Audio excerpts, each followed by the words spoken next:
Close your eyes for a moment and imagine this. The world outside has grown quiet. The day's demands have finally released their grip, and you're lying in the soft embrace of your bed. The weight of blankets settles over you with a comforting pressure, and your breathing begins to slow, becoming deeper, more rhythmic. The tension in your shoulders melts away, your jaw unclenches, and your mind starts to drift.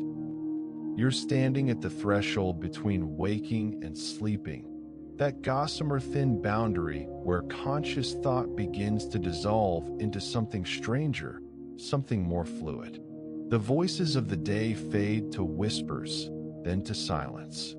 And then, without quite knowing when it happened, you slip across that invisible line into sleep. But here's what most people don't realize as they surrender to slumber.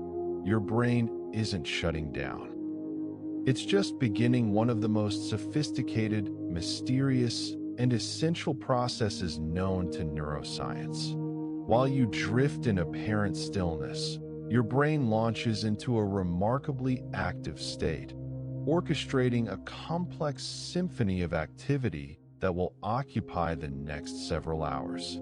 Welcome to the hidden world of your sleeping brain, where memory is forged, emotions are processed, waste is cleared, and the very structure of your mind is reshaped for tomorrow. To understand what your brain secretly processes during sleep, we first need to understand the landscape of sleep itself, because sleep is far from a single, uniform state. When you close your eyes and drift off, you're not simply pressing an off switch. Instead, your brain embarks on a carefully choreographed journey through distinct stages, each with its own characteristic patterns of electrical activity, its own neurochemical signature, and its own specific functions. This journey repeats in cycles throughout the night, with each cycle lasting roughly 90 to 120 minutes, and most people completing 4 to 5 complete cycles during a full night's rest. The first stage you encounter is appropriately called Stage 1 of non-rapid eye movement sleep, or NREM sleep. This is the lightest stage, the changeover from wakefulness to sleep, and it typically lasts only a few minutes.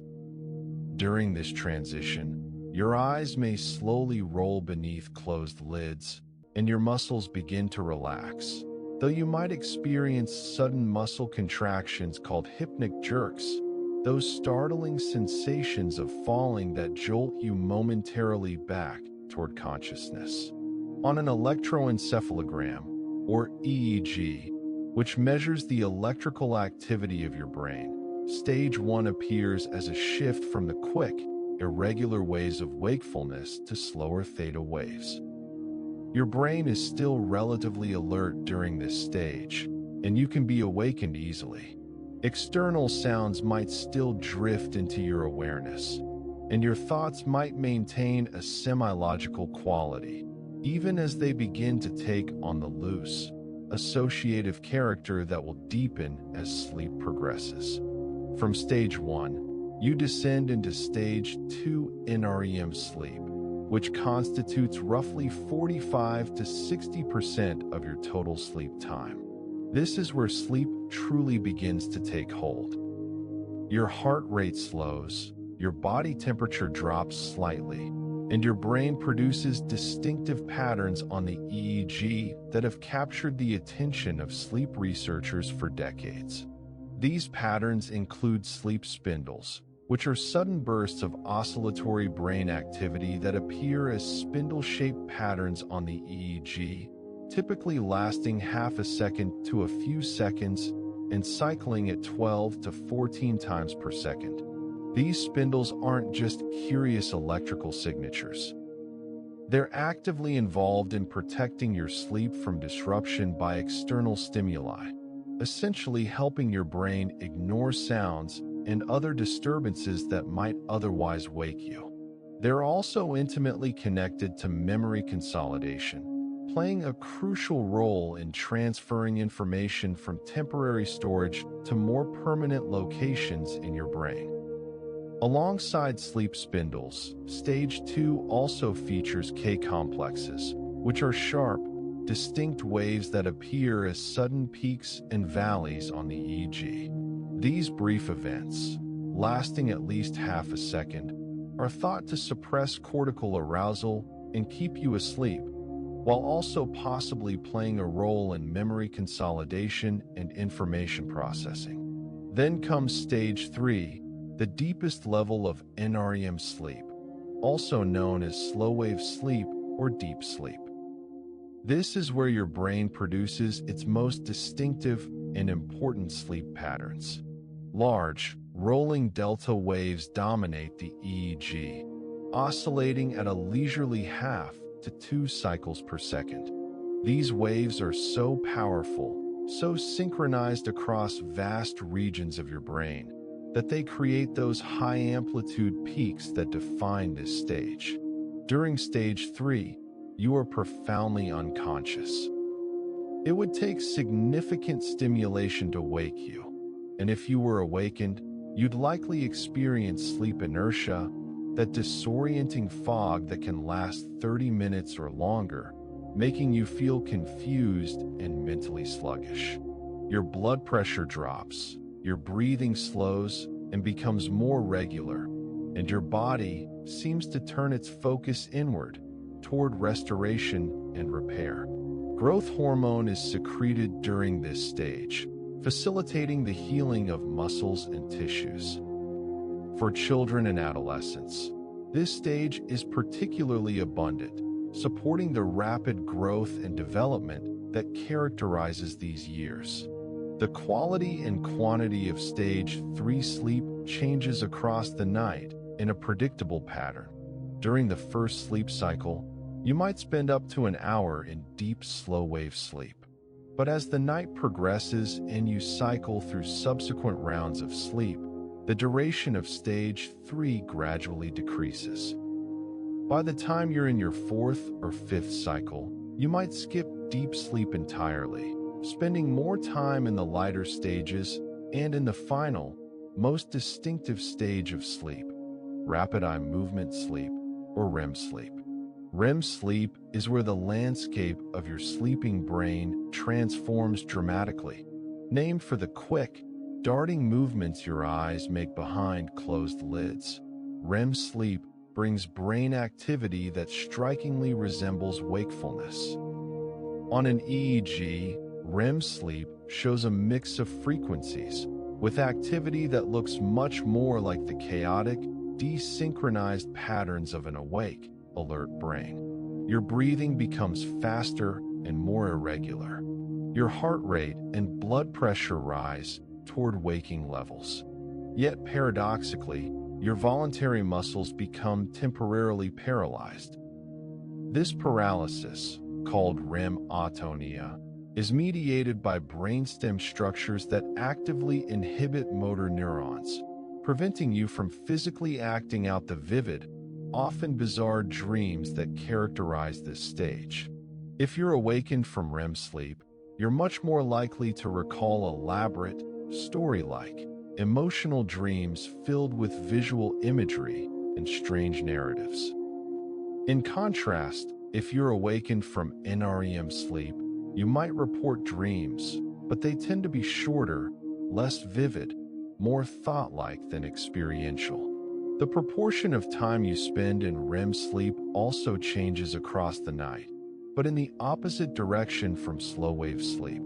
Your first REM period might last only 10 minutes, occurring roughly 90 minutes after you first fell asleep. But with each subsequent cycle, your REM periods lengthen.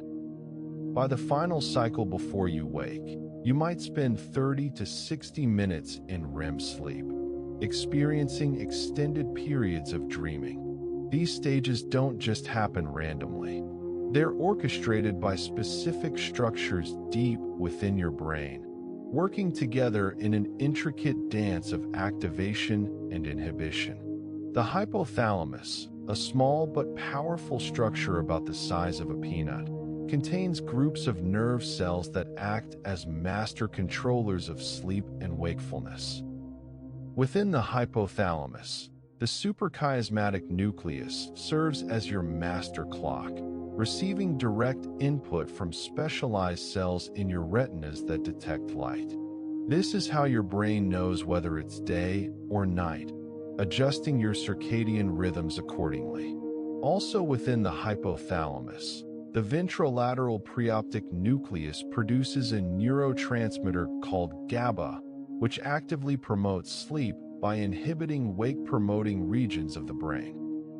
The brainstem, composed of the pons, medulla, and midbrain, controls transitions between wake and sleep and plays a special role during REM sleep.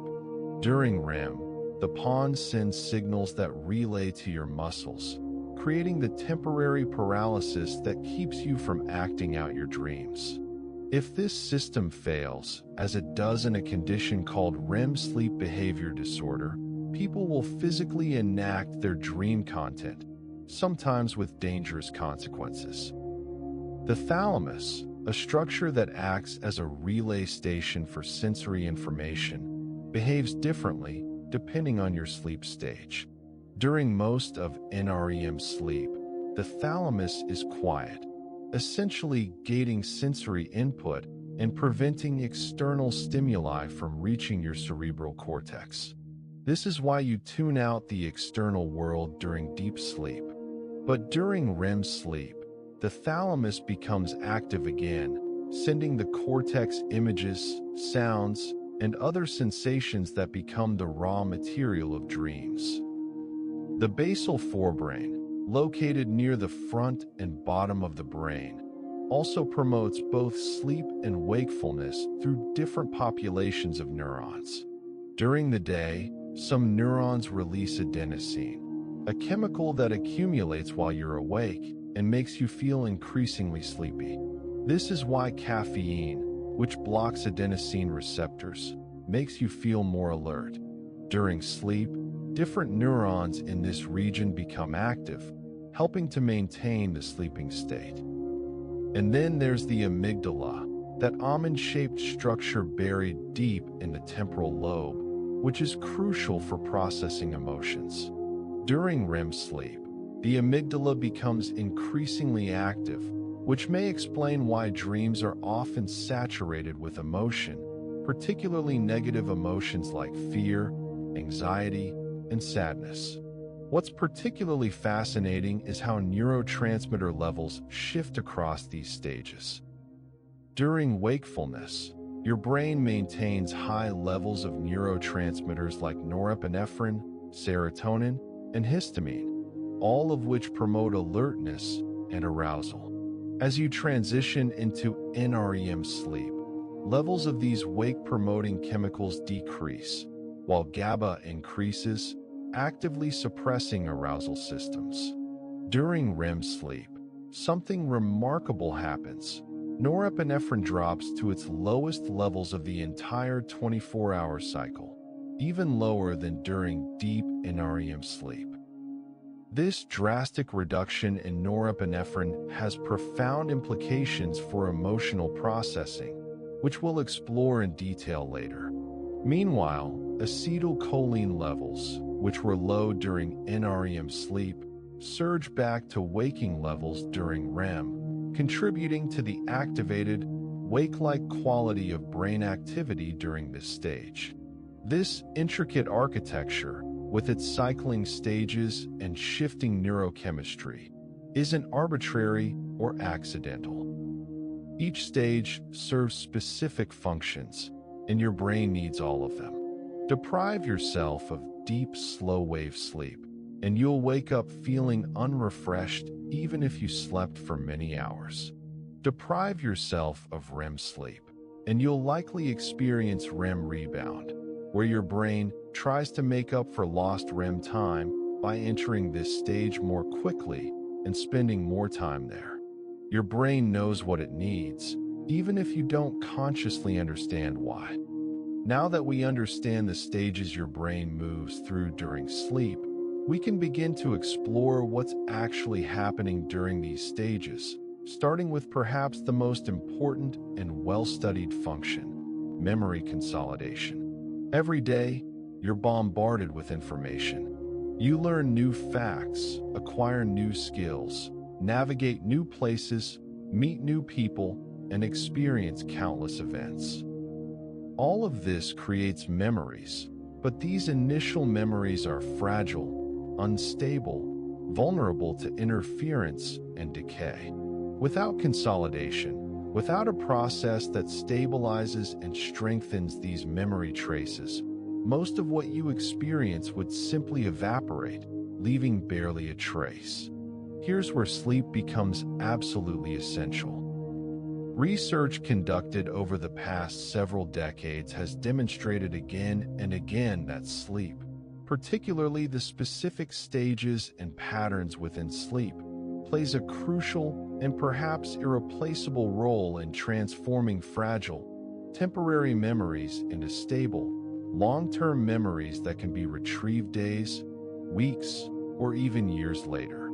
The process begins in the hippocampus, a seahorse-shaped structure deep in your temporal lobe that serves as the brain's rapid learning system. During your waking hours, when you're experiencing something new, neurons in your hippocampus fire in specific sequences, creating what neuroscientists call neuronal ensembles or cell assemblies.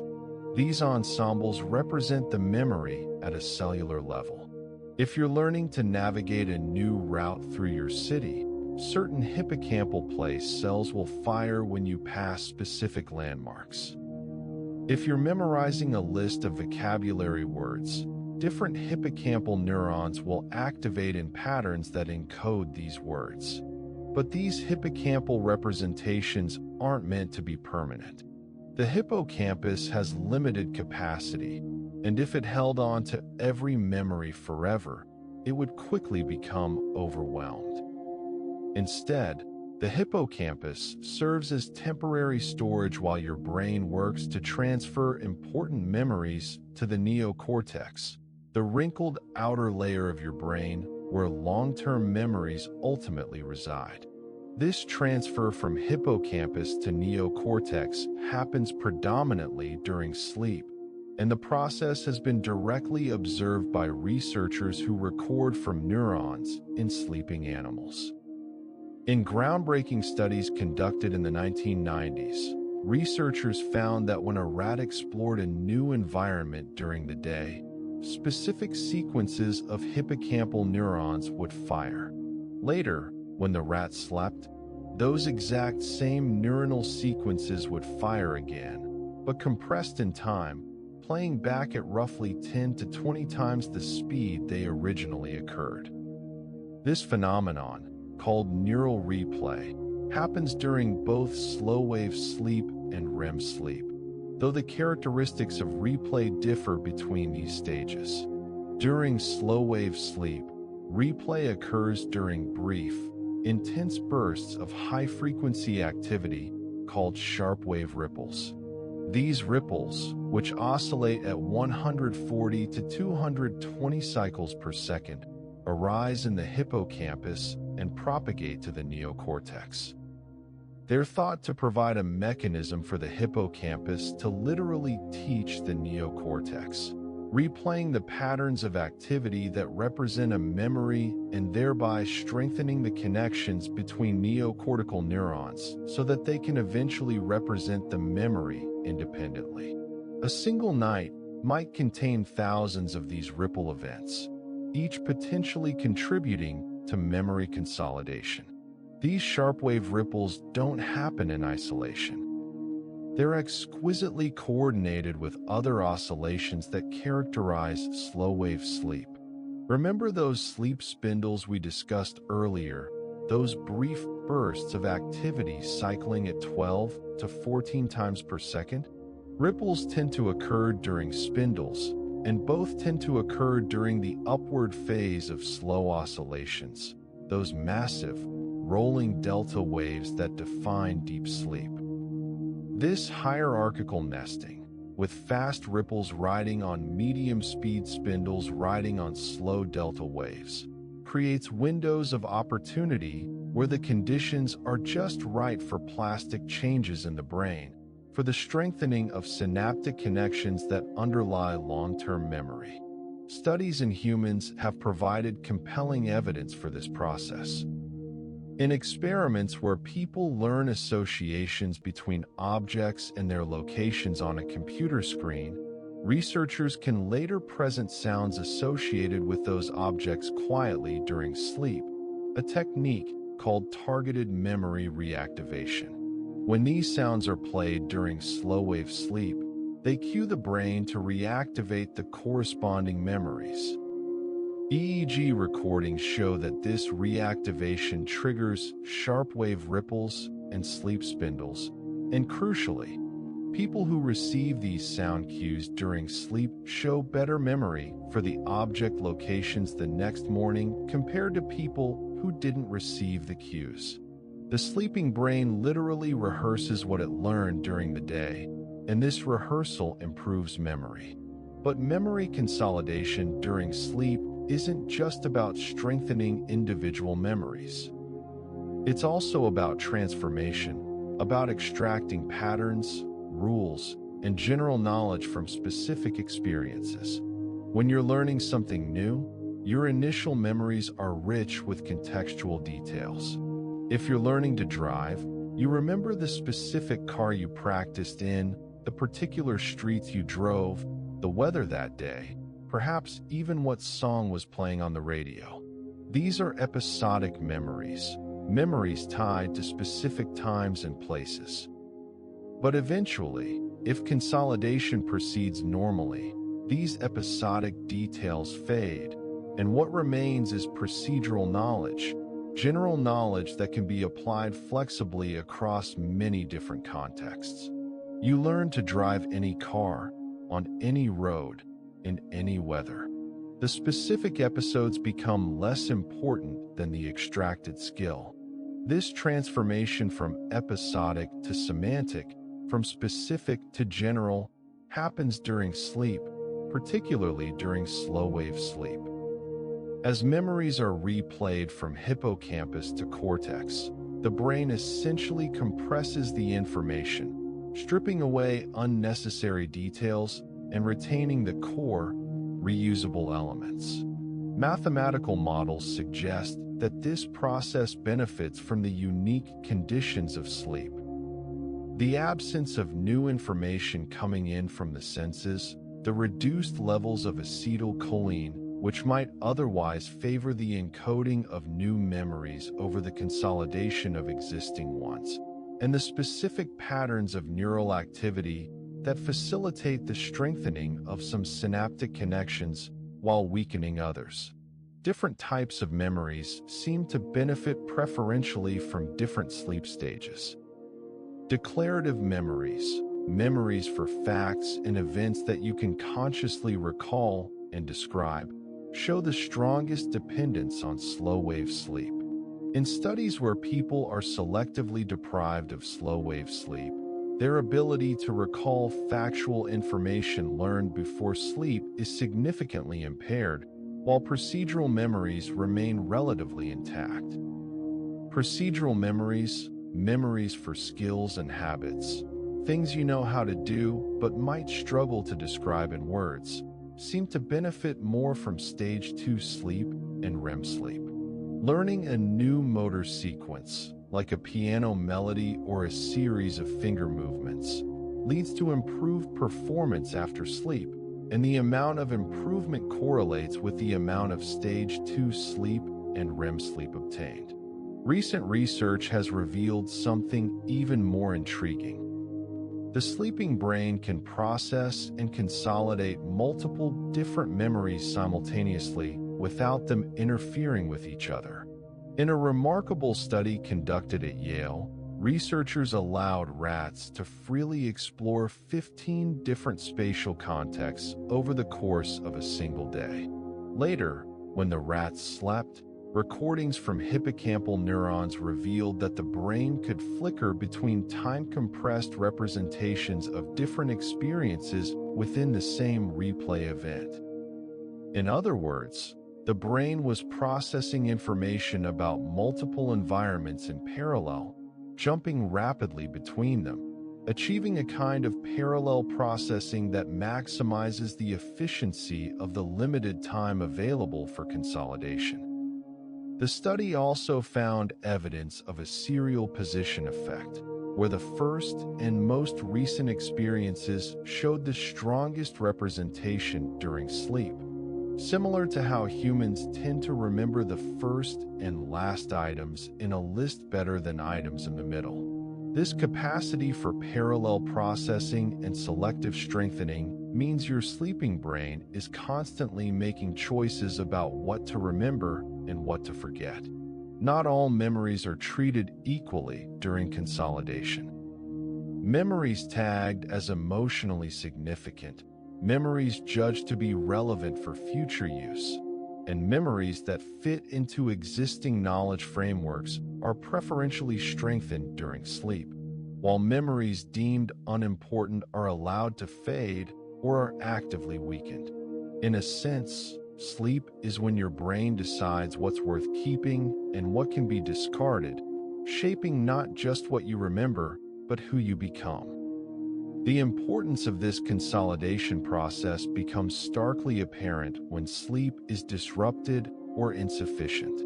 Studies with sleep deprivation consistently show that people who don't get adequate sleep after learning something new show significantly impaired memory compared to people who sleep normally. Even a single night of sleep loss can reduce memory retention by 30 to 40% for some types of information. Chronic sleep deprivation leads to cumulative memory deficits that can affect academic performance, job performance, and quality of life. The brain simply cannot consolidate memories as effectively when it doesn't get the specific patterns of neural activity that occur during normal sleep. Interestingly, you don't necessarily need to sleep immediately after learning for consolidation to benefit from sleep.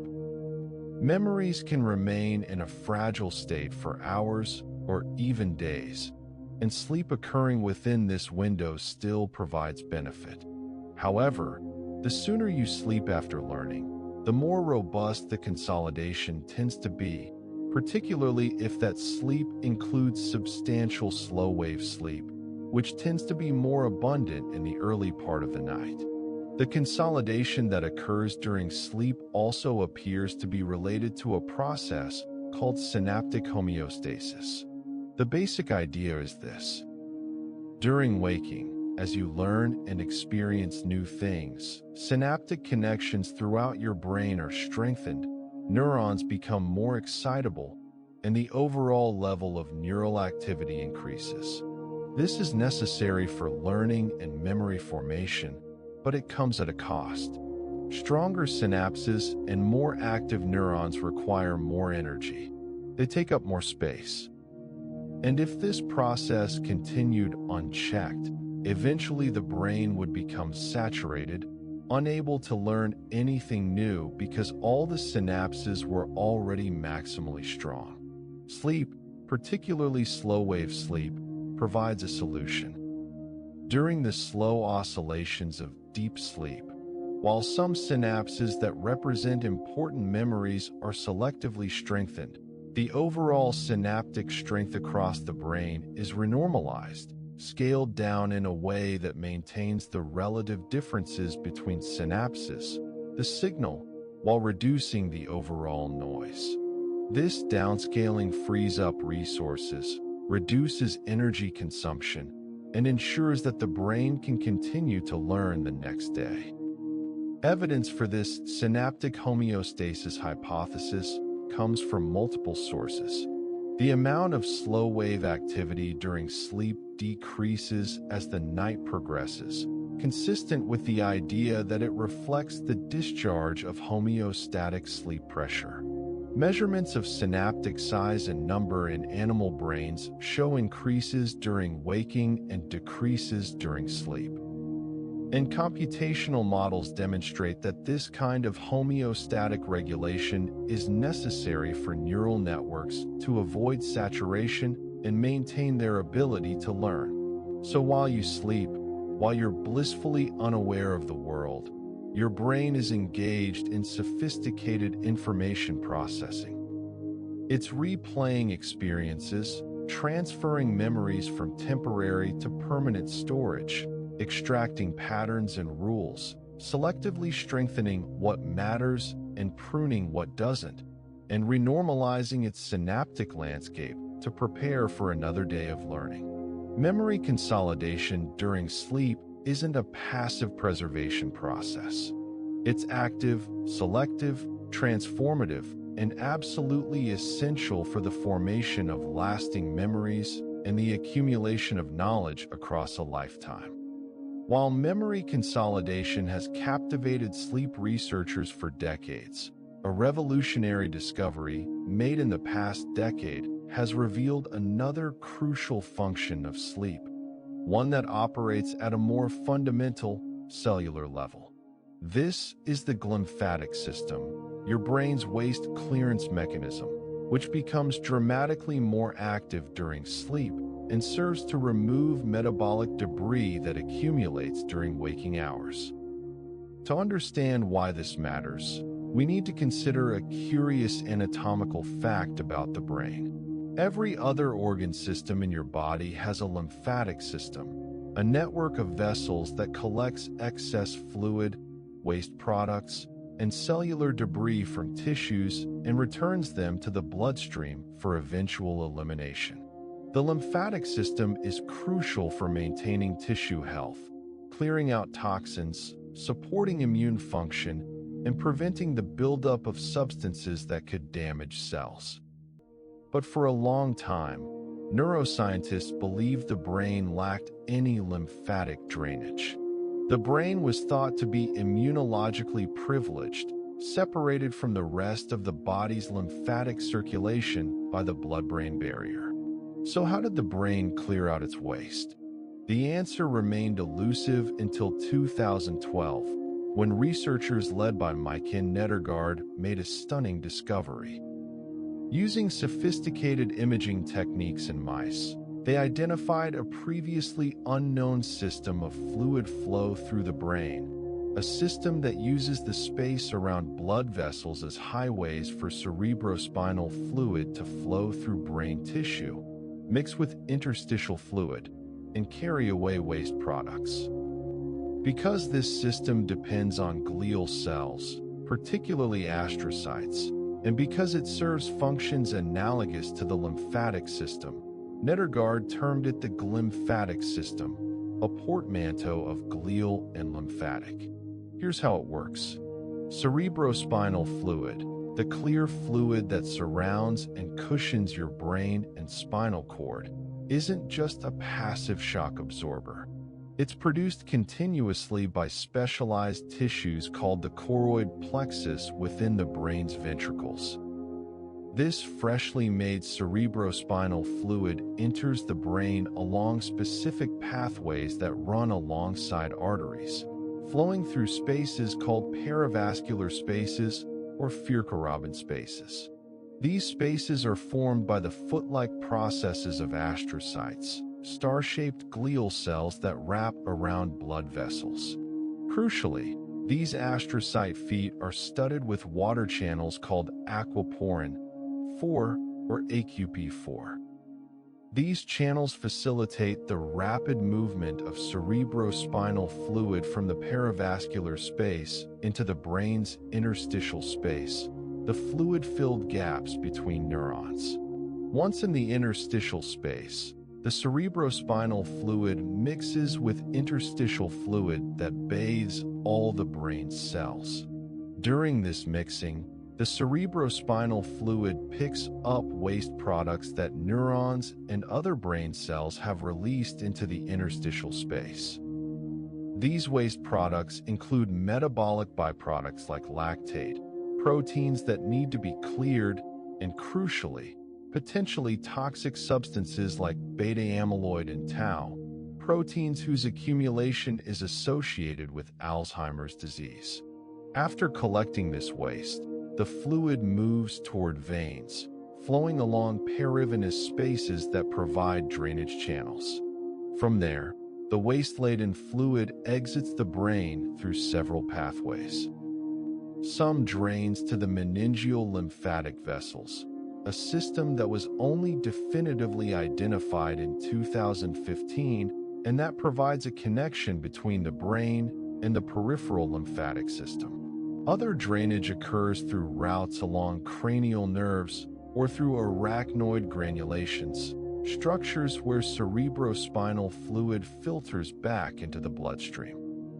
The existence of this clearance system answered long-standing questions about how the brain maintains its internal environment, but the story became even more interesting when researchers discovered that glymphatic function is profoundly influenced by your state of consciousness.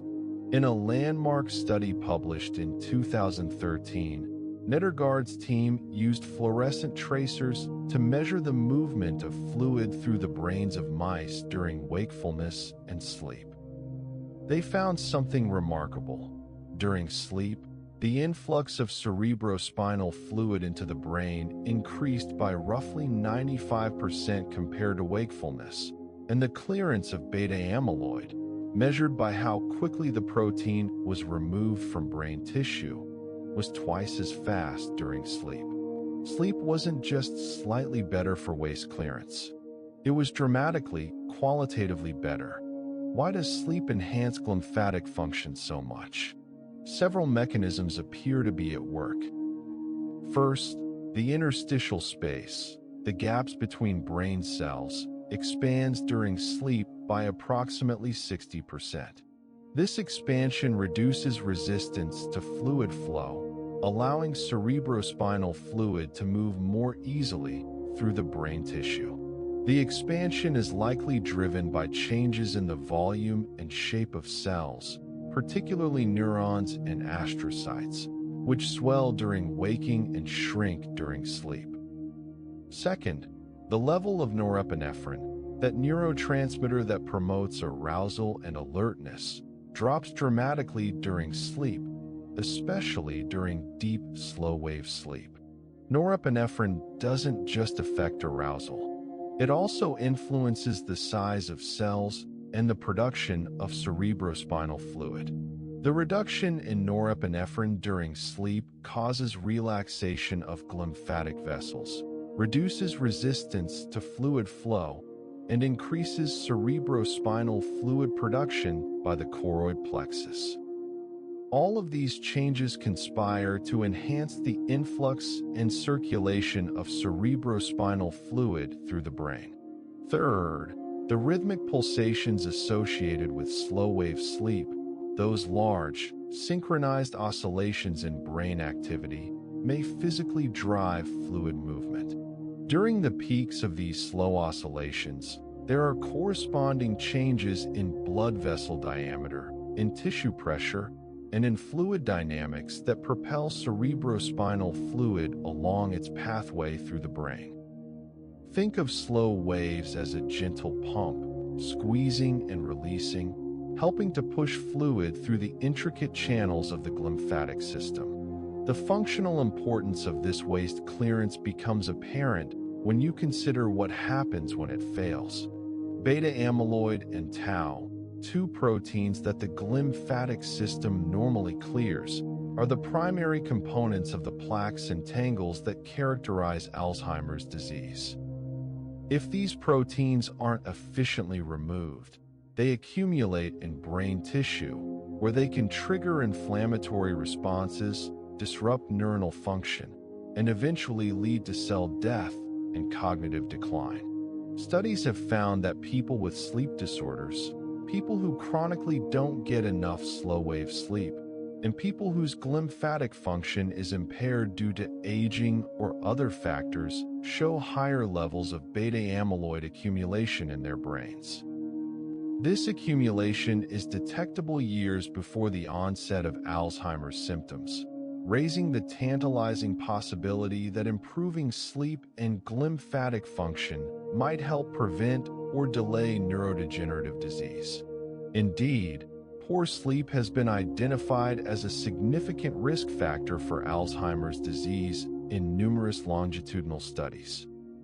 People who sleep less than 7 hours per night, people with chronic insomnia, and people with sleep apnea, a condition where breathing repeatedly stops and starts during sleep, all show elevated risk of developing dementia later in life. While the relationship is complex and likely involves multiple mechanisms, impaired glymphatic clearance is increasingly recognized as a key link between sleep disruption and neurodegeneration.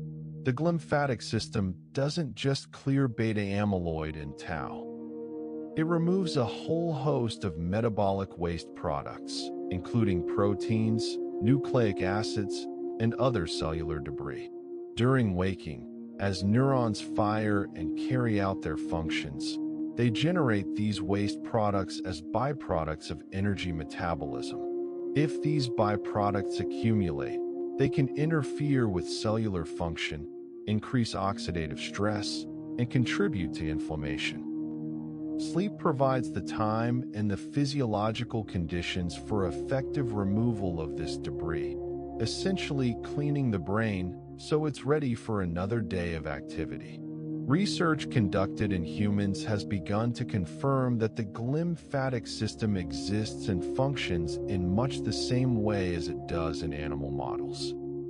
Studies using advanced MRI techniques have visualized the movement of contrast agents along perivascular pathways in human brains, demonstrating the anatomical infrastructure of the system.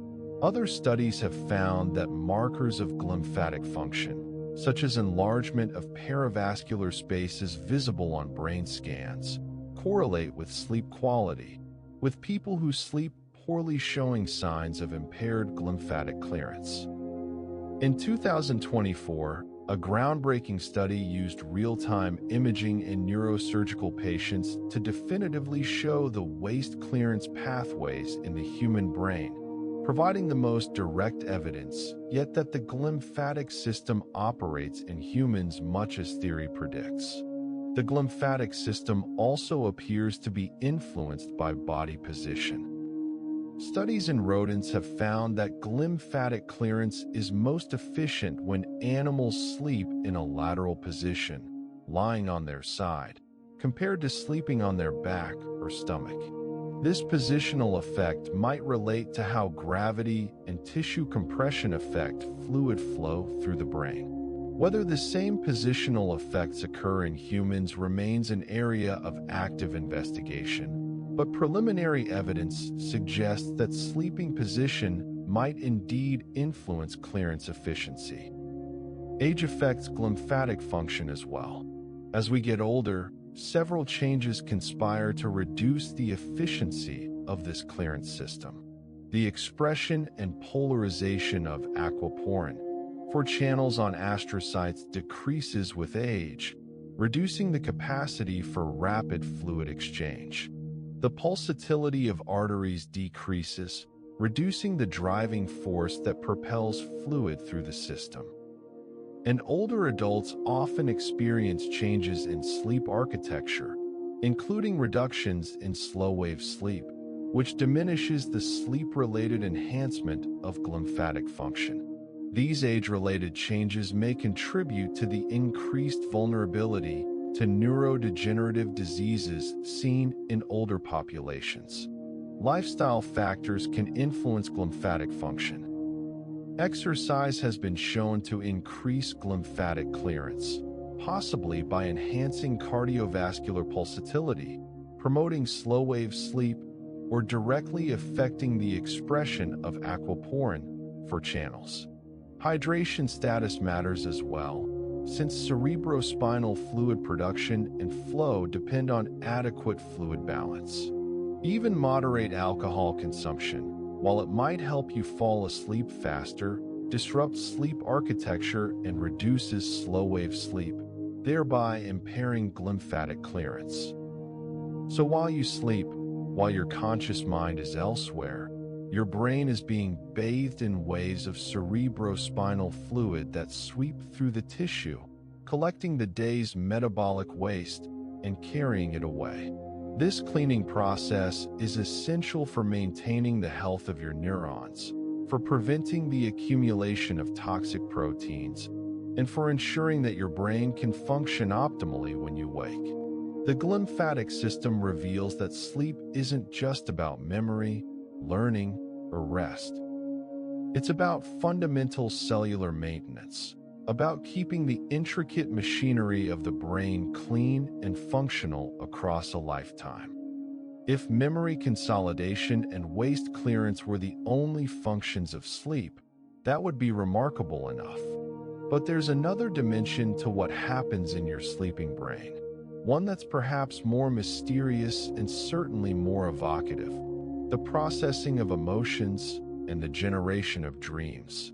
These phenomena are intimately connected, particularly during REM sleep, and they reveal how sleep shapes not just what you remember, but how you feel.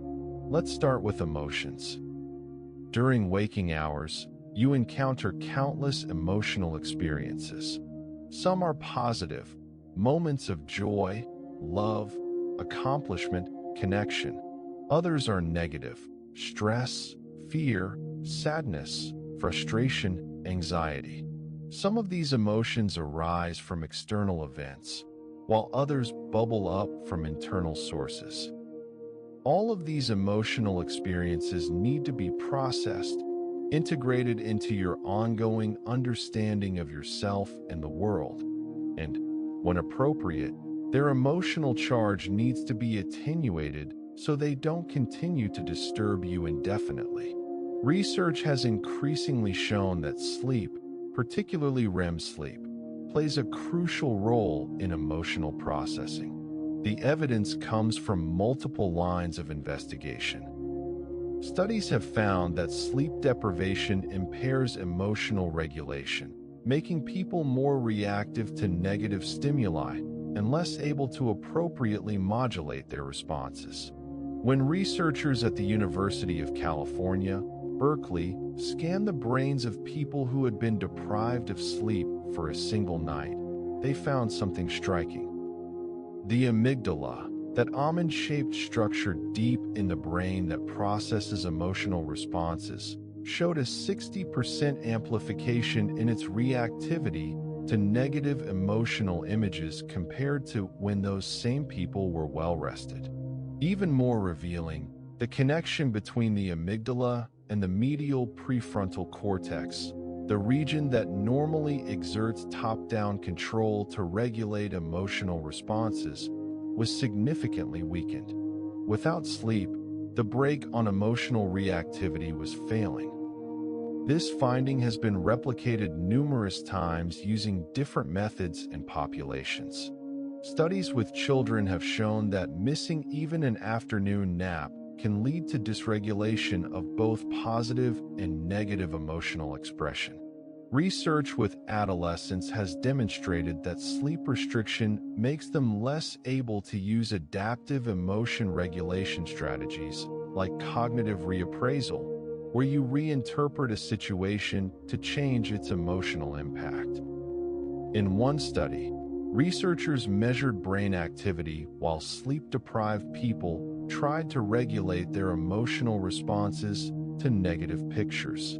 The results showed that sleep deprivation significantly impaired the effectiveness of distraction and reappraisal strategies, two of the most commonly used and effective emotion regulation techniques. Without adequate sleep, people found it harder to disengage their attention from negative stimuli and harder to reframe situations in less distressing ways. But sleep doesn't just prevent emotional dysregulation. It actively processes emotions in a way that reduces their intensity, particularly the intensity of negative emotions. There's a saying that time heals all wounds, but research suggests it's more accurate to say that time spent dreaming heals wounds. During REM sleep, something remarkable happens in your brain that allows emotional memories to be reprocessed in a way that preserves the factual content of the memory while reducing its emotional charge. This has been called overnight therapy, and it appears to be one of the core functions of REM sleep. The mechanism underlying this overnight therapy involves the unique neurochemical environment of REM sleep. Remember that during REM, levels of norepinephrine, a stress-related neurotransmitter associated with arousal and the fight-or-flight response, drop to their lowest point in the entire 24-hour cycle. This creates a brain state that's profoundly different from waking. You have activation of emotional and memory structures like the amygdala and hippocampus. You have the vivid, hallucinatory quality of dreams, but you have all of this occurring in a brain that's essentially free of the chemical that would normally make you feel stressed or anxious about what you're experiencing. This norepinephrine-depleted state allows your brain to reactivate emotional memories, to replay them, to integrate them with existing knowledge and experiences, all without re-triggering the intense emotional response that accompanied the original experience. It's as though your brain is saying, "Let's look at this difficult thing that happened. Let's process it. Let's understand it. But let's do it in a safe space where you won't be overwhelmed by the emotion again." The memory remains. You don't forget what happened, but the emotional sting is dulled, making it easier to cope with the memory when you're awake. Experimental evidence for this process comes from studies where people are shown emotionally disturbing images, and then their brains are scanned while viewing the same images again 12 hours later. If those 12 hours include a night of sleep, people report feeling significantly less emotional about the images, and brain scans show reduced reactivity in the amygdala. If those 12 hours are spent awake during the day, no such reduction occurs. The key factor determining the success of this emotional depotentiation is the amount and quality of REM sleep obtained, particularly the specific patterns of brain activity during REM that reflect the reduction in norepinephrine. This overnight therapy function has profound implications for mental health. When the REM sleep process works normally, it helps people recover from daily stresses and even from more significant emotional challenges. But when it fails, when REM sleep is disrupted or when the norepinephrine suppression doesn't occur properly, emotional memories may not be adequately processed, leaving them with their full emotional charge intact. This appears to be what happens in post-traumatic stress disorder, or PTSD. People with PTSD often have disrupted REM sleep and elevated norepinephrine levels even during REM. Without the neurochemical conditions needed for overnight therapy, traumatic memories are replayed night after night in nightmares, but they're never stripped of their emotional intensity. The sufferer wakes up the next day still fully burdened by the trauma, and the cycle repeats. Interestingly, this understanding of REM sleep's role in emotional processing has led to potential treatments. There's a blood pressure medication called prazosin that has the side effect of reducing norepinephrine in the brain. When administered to people with PTSD, it often reduces the frequency and intensity of nightmares and improves sleep quality. By creating the proper neurochemical environment during sleep, it allows the overnight therapy process to finally work, helping patients begin to heal from their traumatic memories. Dreams themselves, those strange, often vivid narratives that fill our REM sleep periods, appear to be intimately connected to this emotional processing. While researchers once thought dreams were simply random neural noise, meaningless byproducts of brain activation during REM, current evidence suggests they serve important functions. The content of dreams is not random. It's heavily influenced by your recent experiences, particularly your emotional experiences. Studies have found that people who experience emotionally significant events during the day are likely to dream about those events or about thematically related content. If you're stressed about an upcoming exam, you might dream about showing up unprepared to class or about situations where you're being evaluated. If you're dealing with relationship difficulties, you might dream about arguments or separations. What's particularly interesting is that dreaming appears to play an active role in emotional memory processing, not just a passive byproduct role. Research has shown that people who report dreaming about emotional material show greater overnight reductions in emotional reactivity compared to people who don't report dreaming. The emotional tone of the dreams themselves also matters. People who experience more negative effect in their dreams, particularly anxiety, show better memory retention for emotional information, suggesting that the emotional quality of dreams reflects active processing of salient emotional content.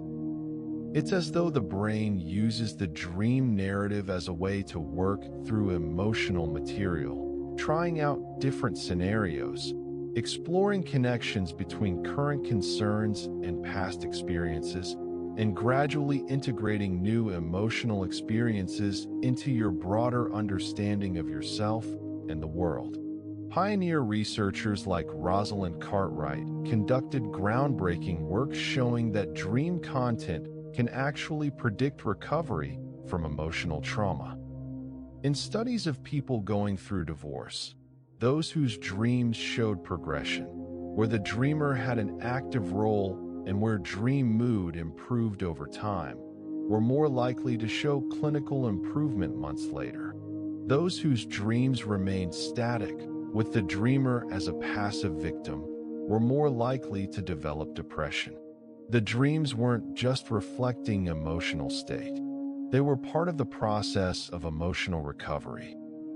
This brings us to the question of why dreams are so often bizarre, why they mix together elements from different times and places, why they violate the normal rules of physics and logic.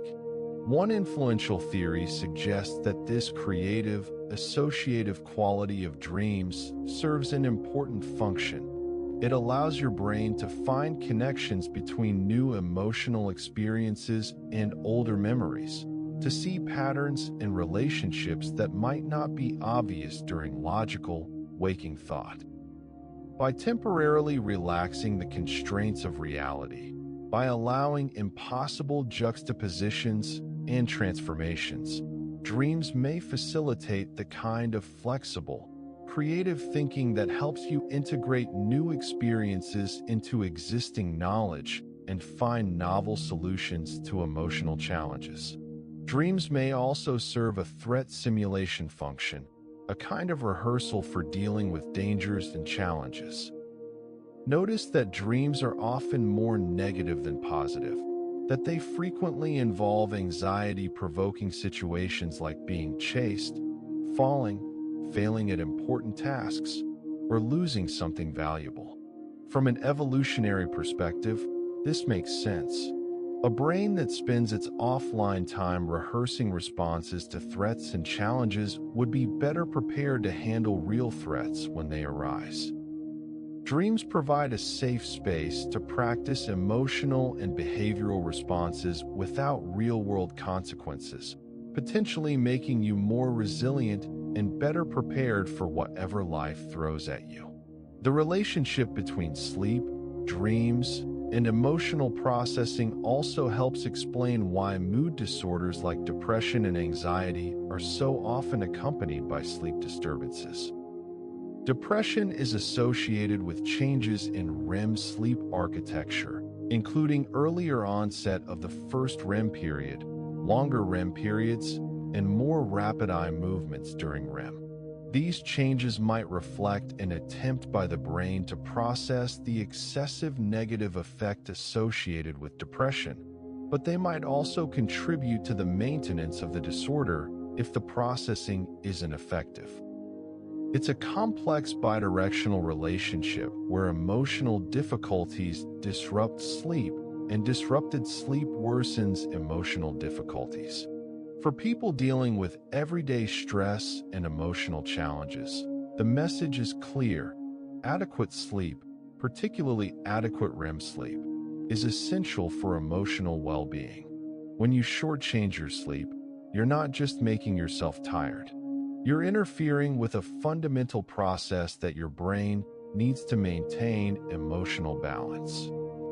You're leaving emotional memories unprocessed, emotional reactions unregulated, and your resilience to stress diminished. The emotional consequences of chronic sleep loss can be just as significant as the cognitive consequences, affecting your relationships, your work, your mental health, and your overall quality of life. So while you sleep and dream, while bizarre narratives unfold in your mind's eye, your brain is doing serious emotional work. It's replaying the day's emotional experiences in a neurochemically safe environment, stripping away excessive emotional charge, integrating new experiences with old memories, finding connections and patterns, rehearsing responses to challenges, and ultimately helping you wake up better able to face another day. Dreams aren't just entertainment for the sleeping mind. They're an essential part of emotional processing, a nightly therapy session that helps keep you psychologically healthy and emotionally balanced. To truly understand the sophistication of what happens in your sleeping brain, we need to zoom in on one of the most fascinating and functionally important patterns of neural activity, the slow oscillations that define deep, slow-wave sleep. These aren't just waves on an EEG printout. They represent one of the most coordinated, synchronized activities that your brain ever produces, a massive, rhythmic conversation involving billions of neurons across vast expanses of cortex, all pulsing together in a pattern that appears to orchestrate many of the benefits we've been discussing. Imagine for a moment that you could somehow watch all the neurons in your cortex simultaneously. During waking, you'd see a chaotic, seemingly random pattern of activity, with different neurons firing at different times in response to the endless stream of sensory input and internal processing that characterizes consciousness. There's no overall pattern, no coordinated rhythm. It's beautiful in its complexity, but essentially disorganized at the large scale. But then watch what happens as you fall into deep sleep. Gradually, a pattern emerges. Neurons across wide regions of cortex begin to synchronize their activity, not perfectly, but enough that you can see waves of activity rolling across the surface of the brain. These are slow oscillations, cycling roughly once per second or slightly slower, and they represent something remarkable. Billions of independent neurons temporarily surrendering their individuality to participate in a collective rhythm. Each slow oscillation has two phases, an up state and a down state. During the up state, which lasts roughly half a second, neurons depolarize, meaning their electrical potential shifts in a way that makes them more likely to fire action potentials. Large populations of neurons become active together, creating bursts of activity that show up as positive deflections on an EEG. This is when the computational work happens, when neurons communicate with each other, when synaptic connections are strengthened or weakened, when memories are replayed and consolidated. Then comes the down state, a period of hyperpolarization where neurons become quiet, where firing rates drop to near zero, where the cortex essentially goes silent for a few hundred milliseconds. This alternation between up and down states, between activity and silence, cycles over and over throughout deep sleep, creating the characteristic slow wave pattern that gives this stage its name. What's remarkable is how these slow oscillations propagate across the brain. They don't occur simultaneously everywhere. Instead, they typically originate in frontal regions of cortex and then travel backward, spreading like waves across a pond, involving more and more cortical territory as they go. Using high-density EEG recordings and sophisticated analysis techniques, researchers have mapped these traveling waves, showing how they move across the scalp at speeds of roughly 1 to 7 meters per second. The waves aren't uniform. They can split, merge, reflect off boundaries, and create complex interference patterns. They're like weather systems moving across the landscape of your brain, coordinating activity across different regions. These slow oscillations don't exist in isolation. They create a temporal framework, windows of opportunity during which other important patterns can occur. Remember those sleep spindles we discussed earlier, those brief bursts of 12 to 14 cycle per second activity that appear during stage 2 sleep? They continue to occur during slow wave sleep, but now they become nested within the slow oscillations. Spindles preferentially occur during the up state of slow waves, when the cortex is most excitable. And remember those sharp wave ripples from the hippocampus, those brief, ultra-fast bursts of activity that replay memories? They too become nested, occurring during spindles, which occur during slow-wave up states. It's a hierarchical organization, like Russian nesting dolls, with fast events embedded within medium-speed events embedded within slow events, creating precise windows of time when all the conditions are right for memory consolidation to occur. This temporal coordination is thought to be crucial for effective communication between brain structures. For consolidation to work, the hippocampus needs to be able to teach the cortex. But how does the cortex know when to listen? The slow oscillations provide the answer. When cortical neurons are in the up state, they're maximally excitable, ready to respond to input. If hippocampal replay occurs at just this moment, delivered via sleep spindles that also peak during the up state, then the cortex is in the perfect state to receive and encode the information. It's like a teacher waiting until all the students are paying attention before delivering an important lesson. The slow waves ensure that attention, that readiness to learn. Researchers have tested this idea by artificially manipulating slow wave activity during sleep. In a series of ingenious experiments, they used techniques like transcranial magnetic stimulation or transcranial alternating current stimulation to enhance slow wave activity during sleep. When they did this and then tested memory the next day, they found improvements in declarative memory, the kind that depends on hippocampal cortical dialogue. Conversely, when they disrupted slow waves without waking people up, memory consolidation was impaired. The slow oscillations weren't just correlated with memory benefits. They were causally involved.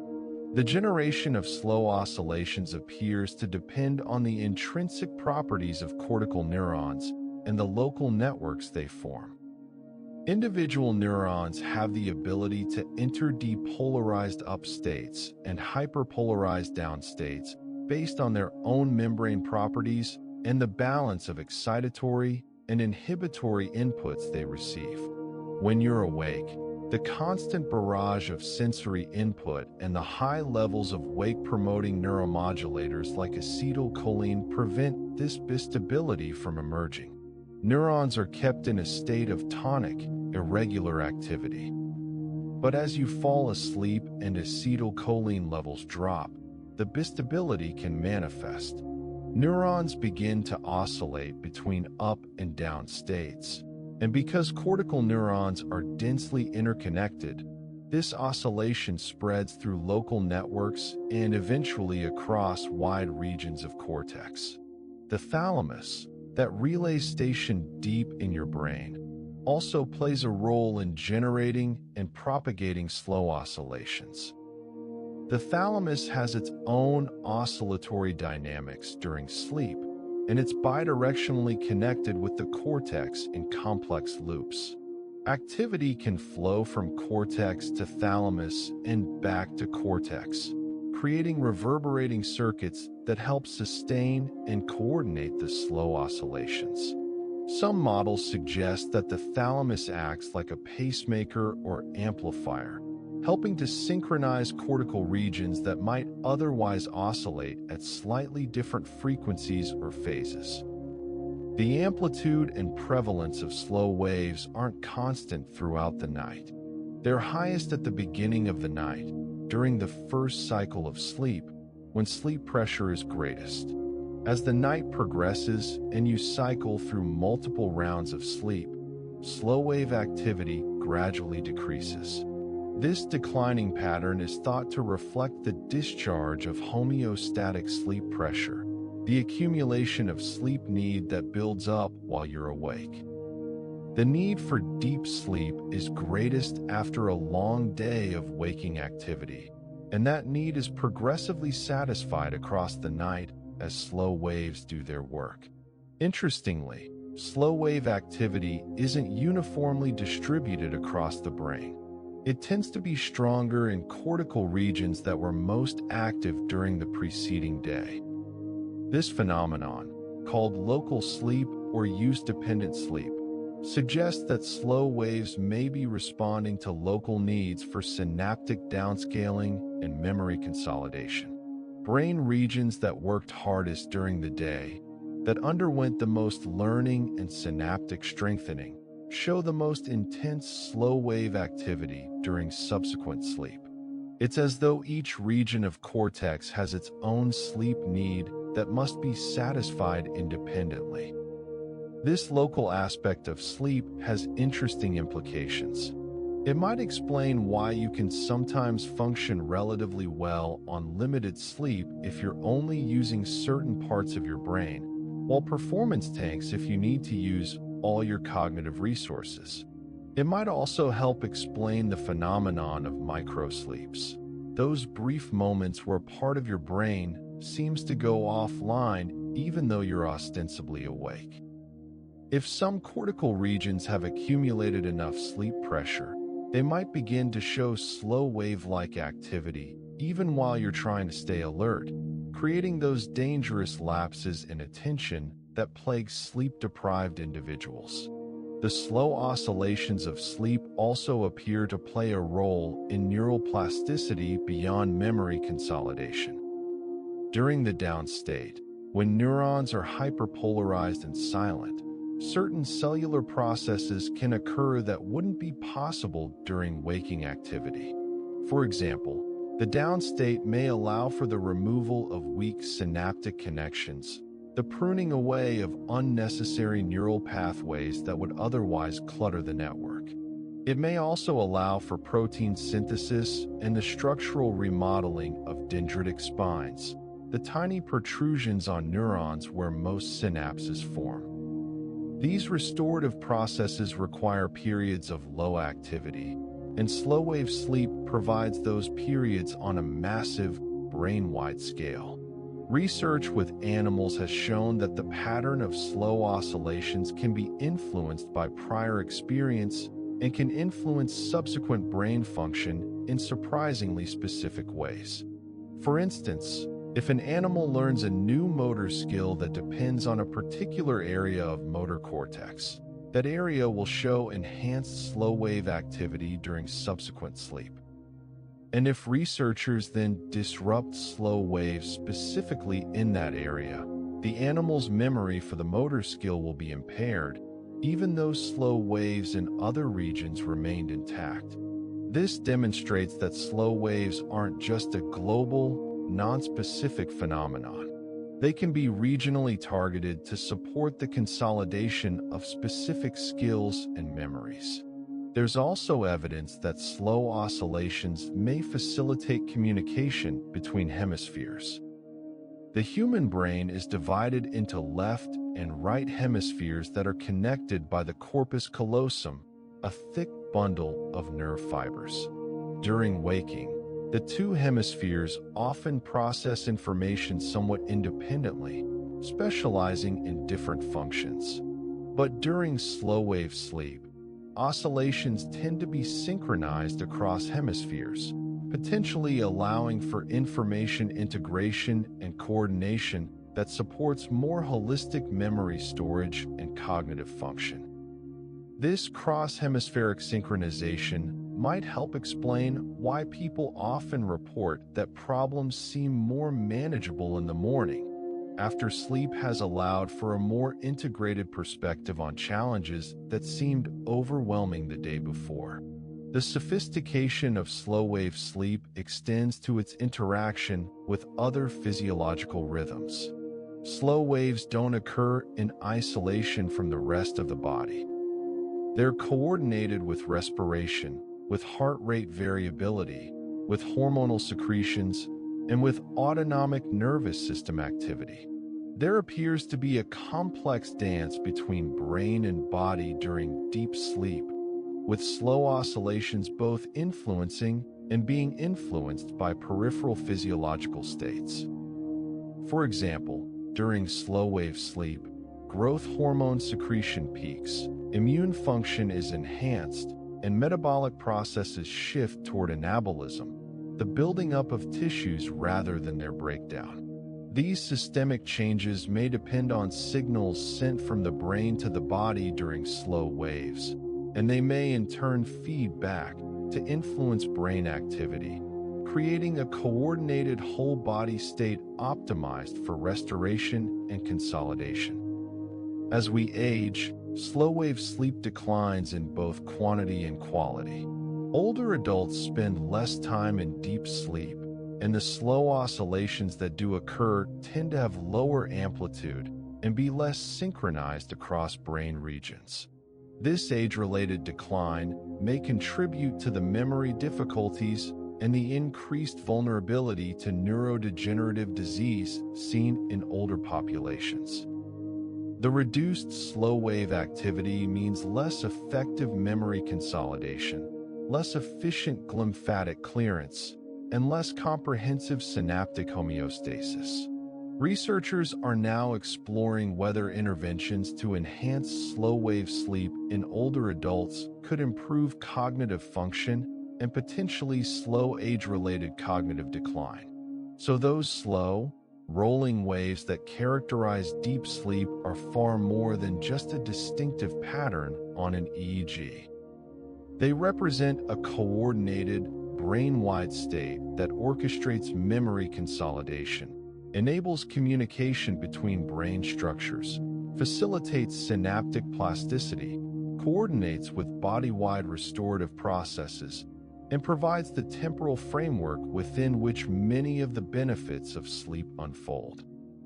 They are, in a very real sense, the master conductor of the sleeping brain's symphony, setting the tempo and cueing the entrance of other players to create a performance that's essential for your cognitive health and function. To fully appreciate what happens in your brain during sleep, we need to descend another level, from large-scale oscillations and brain regions down to the level of individual neurons and the synaptic connections between them. This is where the rubber meets the road, where the abstract concepts of memory consolidation and neural plasticity become concrete molecular and cellular events. What's actually happening inside and between neurons while you sleep? How do electrical and chemical signals translate into lasting changes in brain structure and function? Let's start with the fundamental fact that your brain is made of approximately 86 billion neurons, each one a complex cell with an intricate structure designed for information processing and communication. Each neuron has a cell body that houses the nucleus and most of the cellular machinery, dendrites that branch out like tree limbs to receive inputs from other neurons, and an axon that extends away from the cell body to send outputs to other neurons. The connections between neurons, the synapses, are where the action happens. At a synapse, the axon terminal of one neuron comes very close to, but doesn't quite touch, the dendrite or cell body of another neuron. Between them is a tiny gap called the synaptic cleft, across which chemical messengers called neurotransmitters flow to transmit signals. The strength of a synaptic connection, its efficacy in transmitting signals from one neuron to the next, is not fixed. It can be modified by experience, strengthened by patterns of activity that indicate the connection is important, weakened when the connection seems less relevant. This modifiability, called synaptic plasticity, is thought to be the cellular basis of learning and memory. When you learn something new, specific patterns of synaptic connections are strengthened. When you forget, those connections weaken or disappear. Sleep, particularly the patterns of neural activity that occur during sleep, provides crucial opportunities for synaptic modification. During waking, when you're engaged with the world, neurons across your brain fire in complex patterns driven by sensory input, internal thoughts, and motor commands.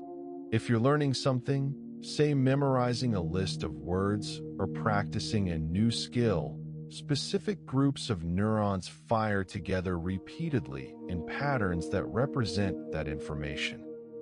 This correlated activity triggers molecular processes at synapses that strengthen connections between those neurons, a phenomenon famously summarized by Donald Hebb's principle.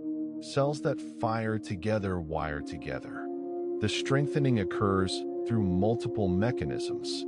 In the short term, existing receptors on the postsynaptic neuron become more sensitive to neurotransmitter. In the longer term, new receptors are inserted into the postsynaptic membrane. The physical structure of the synapse grows larger, and in some cases, entirely new synapses form.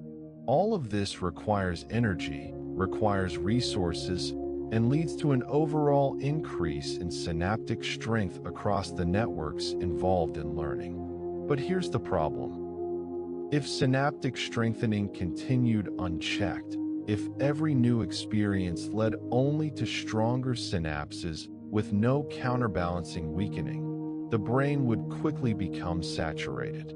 Neurons would become hyperexcitable, prone to seizures. Energy demands would skyrocket. The ability to learn new information would diminish because there would be no dynamic range left. No way to make certain connections relatively stronger than others. This is where sleep comes in, providing an opportunity for synaptic renormalization, for the selective strengthening of important connections and the weakening or pruning of less important ones.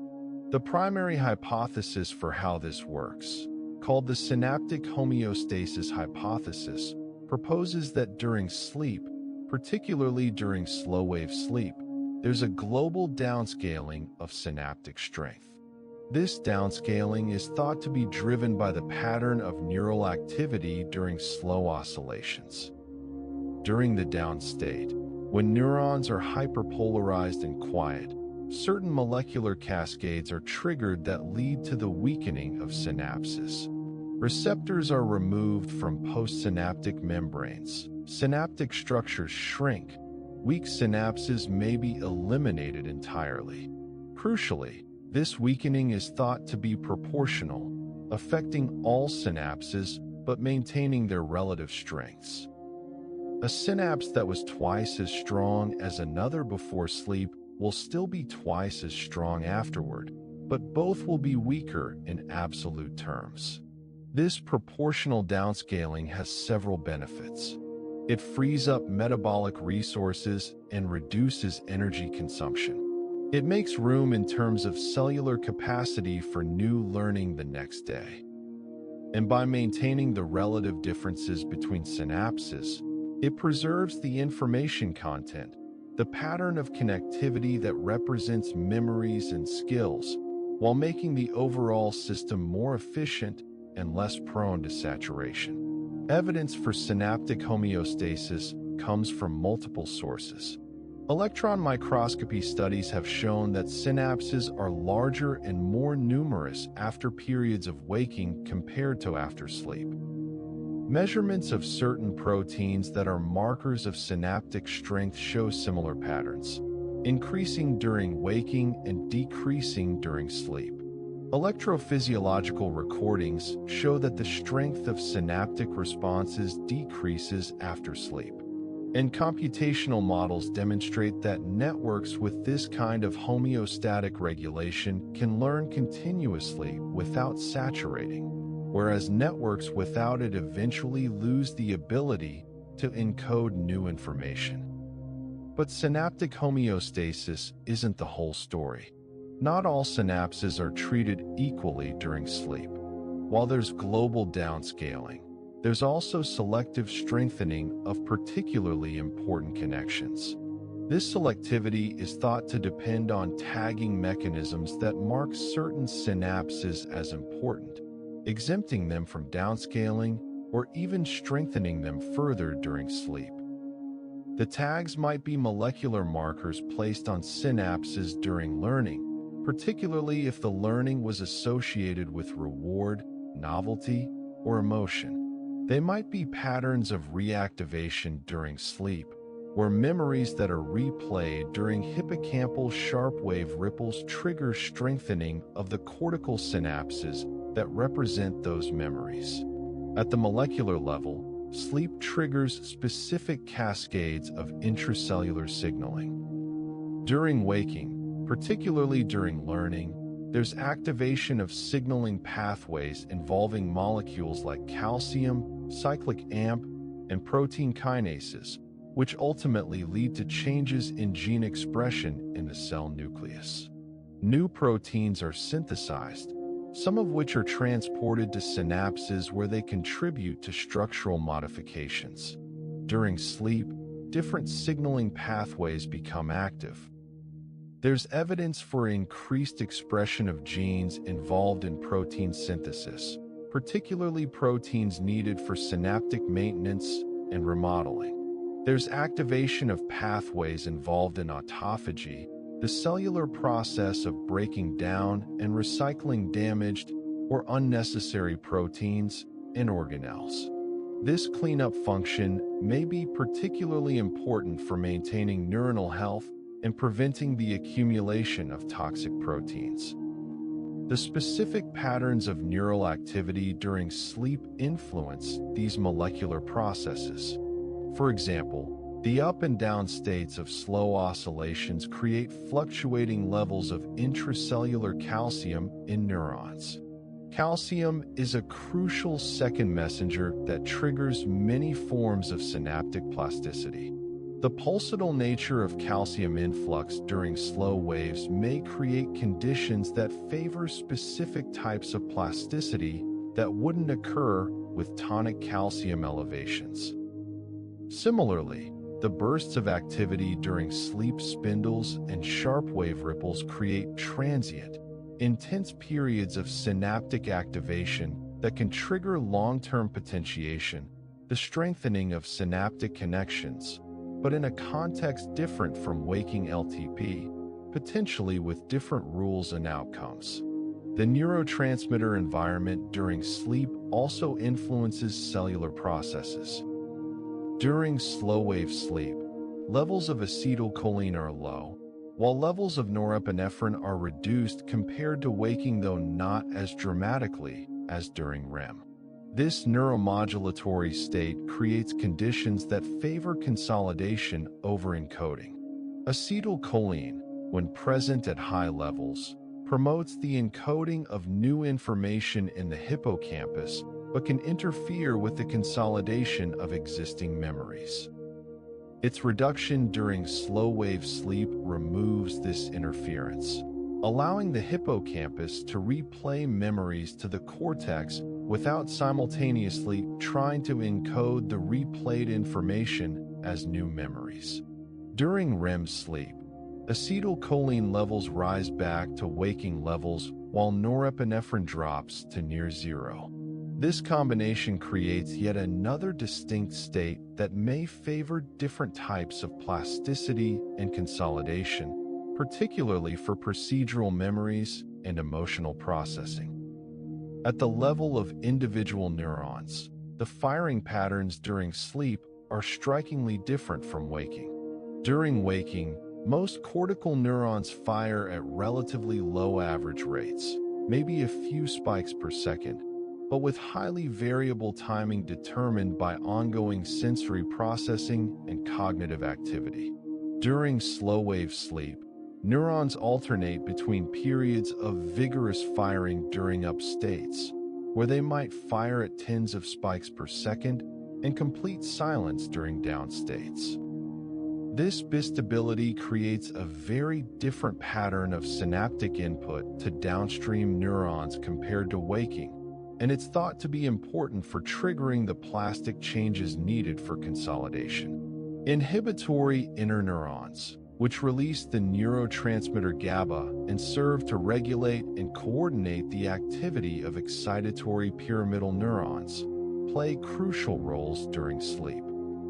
Different subtypes of interneurons have different firing patterns during slow-wave sleep and REM sleep, and they help generate the coordinated oscillations and the precise timing of events that characterize these stages. Some interneurons fire preferentially during slow-wave up states, helping to terminate the up state and initiate the down state. Others are most active during down states, maintaining the hyperpolarization. During REM sleep, yet different populations become active, contributing to the theta rhythm that characterizes this stage. The interplay between excitation and inhibition, mediated by these various neuron types, creates the rich dynamics of sleep. Individual neurons don't just passively respond to sleep-related activity patterns. They actively change their properties during sleep. Studies have shown that after intense learning, neurons in relevant brain regions show changes in their intrinsic excitability, becoming either more or less responsive to input depending on their role in the learned task. These changes persist into sleep and can influence how the neuron participates in sleep-related consolidation. Neurons that were important for a recently learned task might be preferentially reactivated during replay, leading to selective strengthening of their synapses. This creates a kind of rich-get-richer dynamic where important neurons and connections are reinforced while less important ones fade. There's also fascinating work showing that during sleep, particularly during REM sleep, there can be spontaneous activity in motor neurons in the spinal cord, even though you're paralyzed and not moving. This activity is thought to represent motor memory consolidation, where the neural patterns that control movements are replayed and refined offline.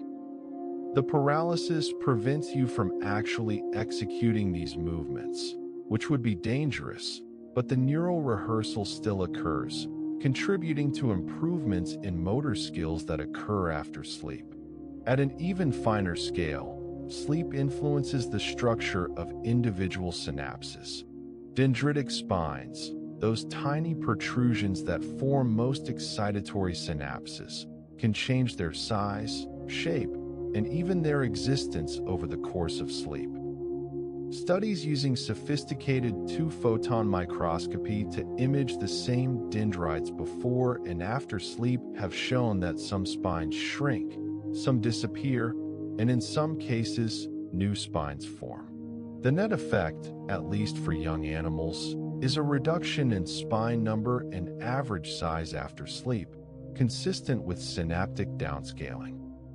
Interestingly, the spines that are most likely to persist and even grow during sleep are those that were larger and stronger before sleep, suggesting again that downscaling is not indiscriminate but preserves and even enhances the most important connections. The cellular level changes during sleep aren't limited to synapses. The mitochondria, the energy-producing organelles and cells, show increased activity during certain sleep stages, potentially supporting the energy-intensive processes of protein synthesis and structural remodeling. The endoplasmic reticulum, the cellular machinery for making and folding proteins, is particularly active during sleep. Even the cell nucleus shows changes in gene expression patterns, with certain genes being turned on or off depending on sleep stage and prior waking experience. All of these cellular and molecular processes, from synaptic strengthening and weakening to protein synthesis to changes in gene expression, are orchestrated by the large-scale patterns of activity we've discussed: slow oscillations, spindles, ripples, theta rhythms. The brain operates across multiple scales simultaneously, with molecular events in individual synapses being influenced by electrical activity patterns that span vast regions of cortex, which in turn reflect the integrated action of billions of individual neurons. It's a beautiful, complex system where every level influences every other level, creating emergent properties that allow your brain to learn, remember, and continually adapt to an ever-changing world. We've explored memory consolidation, waste clearance, emotional processing, slow-wave orchestration, and cellular-level changes. But there's another crucial aspect of what sleep does, one that goes beyond simply preserving what you learned during the day. Sleep doesn't just stabilize memories. It transforms them, extracts meaning from them, finds hidden patterns, and in some cases, enables insight and creativity that simply doesn't happen during waking thought. This is the integrative and transformative function of sleep, and it may be one of the most valuable things your sleeping brain does. Let's start with a concrete example. Imagine you spend your day learning to navigate a new city. You learn specific routes, how to get from your hotel to a restaurant, from the restaurant to a museum, from the museum to a park. Each route is learned as a specific sequence of turns and landmarks. If someone asked you during the day how to get from the hotel directly to the park, you might struggle because you learned these routes independently. You'd have to mentally trace through both routes, hotel to restaurant, restaurant to museum, museum to park, piecing them together consciously. But now imagine you sleep, and the next day someone asks the same question. Suddenly, you know a shortcut. You can go directly from the hotel to the park without thinking through the intermediate steps. What happened? Your brain integrated the separate routes during sleep, extracting the spatial relationships and building a more flexible, map-like representation that allows for inference and generalization. This phenomenon has been demonstrated in numerous experiments. In one elegant study, participants learned that A is related to B and B is related to C, but they were never directly taught the relationship between A and C. If tested immediately after learning, most people struggled to infer the AC relationship. But if they slept first, the inference became obvious. Sleep had integrated the separate pieces of information, allowing the logical connection to become apparent. This isn't just about memory becoming stronger. It's about memory becoming restructured, transformed from a collection of separate facts into an integrated knowledge structure that supports inference and generalization. The mechanism underlying this integration appears to involve the same replay processes we discussed earlier, but with an important twist. During replay and sleep, the brain doesn't just reactivate memories in isolation. It reactivates related memories in close temporal proximity, allowing them to be associated and integrated. If you learned A to B during one experience and B to C during another experience, replay during sleep might activate both memory traces in rapid succession, allowing your brain to notice the common element B and form the association between A and C. This process is thought to depend on the coordinated activity between hippocampus and neocortex during slow-wave sleep, with the hippocampus replaying various memories and the cortex extracting commonalities and building more abstract, schematic representations. Sleep also facilitates the extraction of gist, the general meaning or pattern underlying specific experiences. When you learn a series of related examples, your initial memories are rich with specific details about each example. But often what's most useful is not the details, but the pattern that they exemplify. Sleep appears to help extract this pattern, transforming episodic memories of specific instances into semantic knowledge of general rules or concepts. Consider language learning. If you learn a new grammatical rule by studying several example sentences, your initial knowledge is tied to those specific examples. You might be able to recite the examples, but struggle to apply the rule to new sentences. Sleep helps transform this example-based knowledge into rule-based knowledge. After sleep, you're better able to generalize the grammatical pattern to novel sentences that you've never seen before. The specific examples fade somewhat in memory, but the extracted rule becomes stronger and more accessible. This abstraction process is crucial for efficient learning and for the ability to apply knowledge flexibly in new contexts. Creativity and insight are also enhanced by sleep.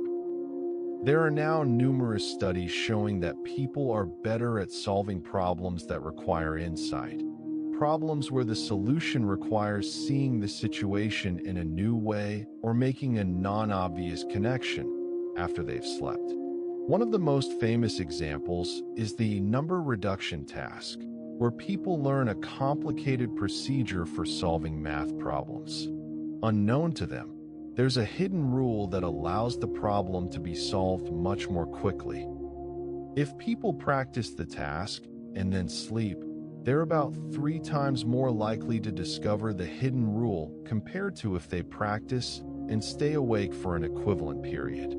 Sleep is literally helping people achieve insight, see patterns they couldn't see before. Why would sleep enhance creativity and insight? One theory is that the relaxed constraints during sleep, particularly during REM sleep, allow for more flexible, associative thinking. During waking, especially when you're focused on a problem, your thoughts tend to follow well-worn paths, exploring solutions within a constrained search space defined by your conscious assumptions. During sleep, and particularly during dreaming, these constraints are loosened. Remote associations become more accessible. Concepts that aren't usually thought of as related might be activated together, potentially revealing connections that wouldn't be apparent during more constrained waking thought. The bizarre, non-logical quality of dreams might actually be a feature, not a bug, allowing the brain to explore the space of possible associations more broadly.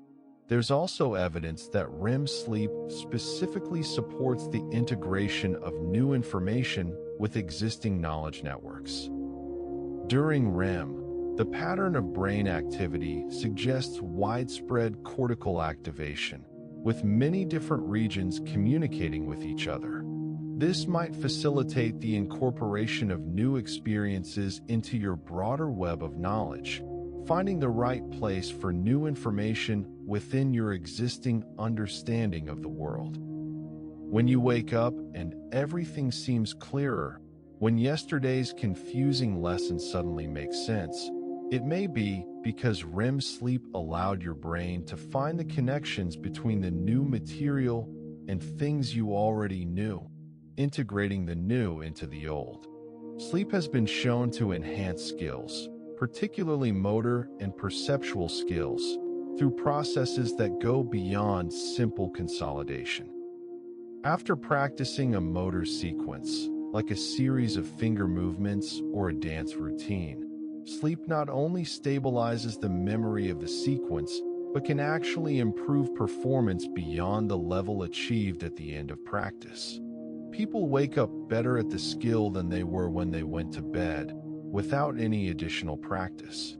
This sleep-dependent improvement appears to reflect more than just rest or recovery from fatigue.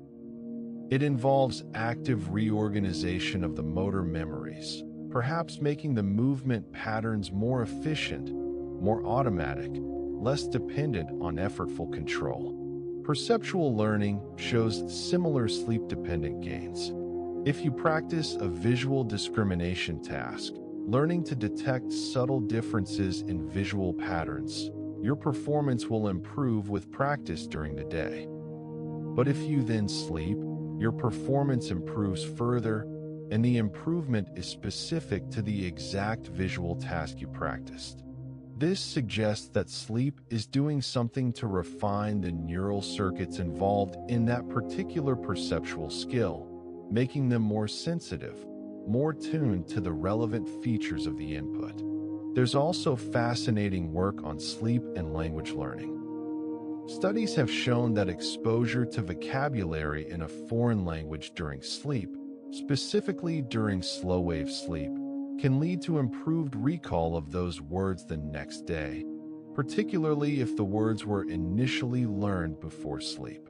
The sleeping brain can actually form new associations between sounds and meanings, although the learning is nowhere near as robust as waking learning.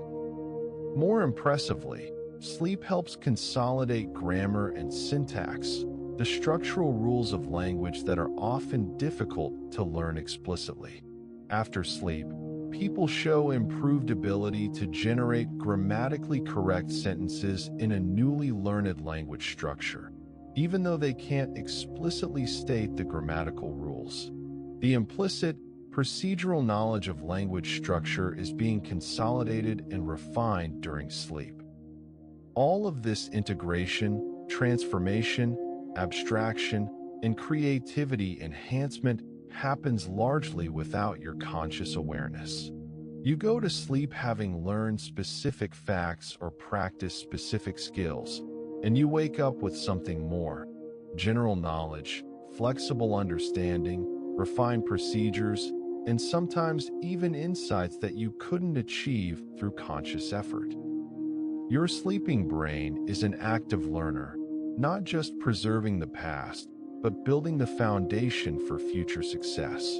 The practical implications are profound. If you're a student, sleeping after studying is not optional. It's when much of the real learning happens. If you're trying to solve a difficult problem, sleeping on it is not just a cliche. It's sound cognitive advice grounded in neuroscience. If you're learning a new skill, whether musical, athletic, or intellectual, the gains you make overnight are as important as the gains you make during practice.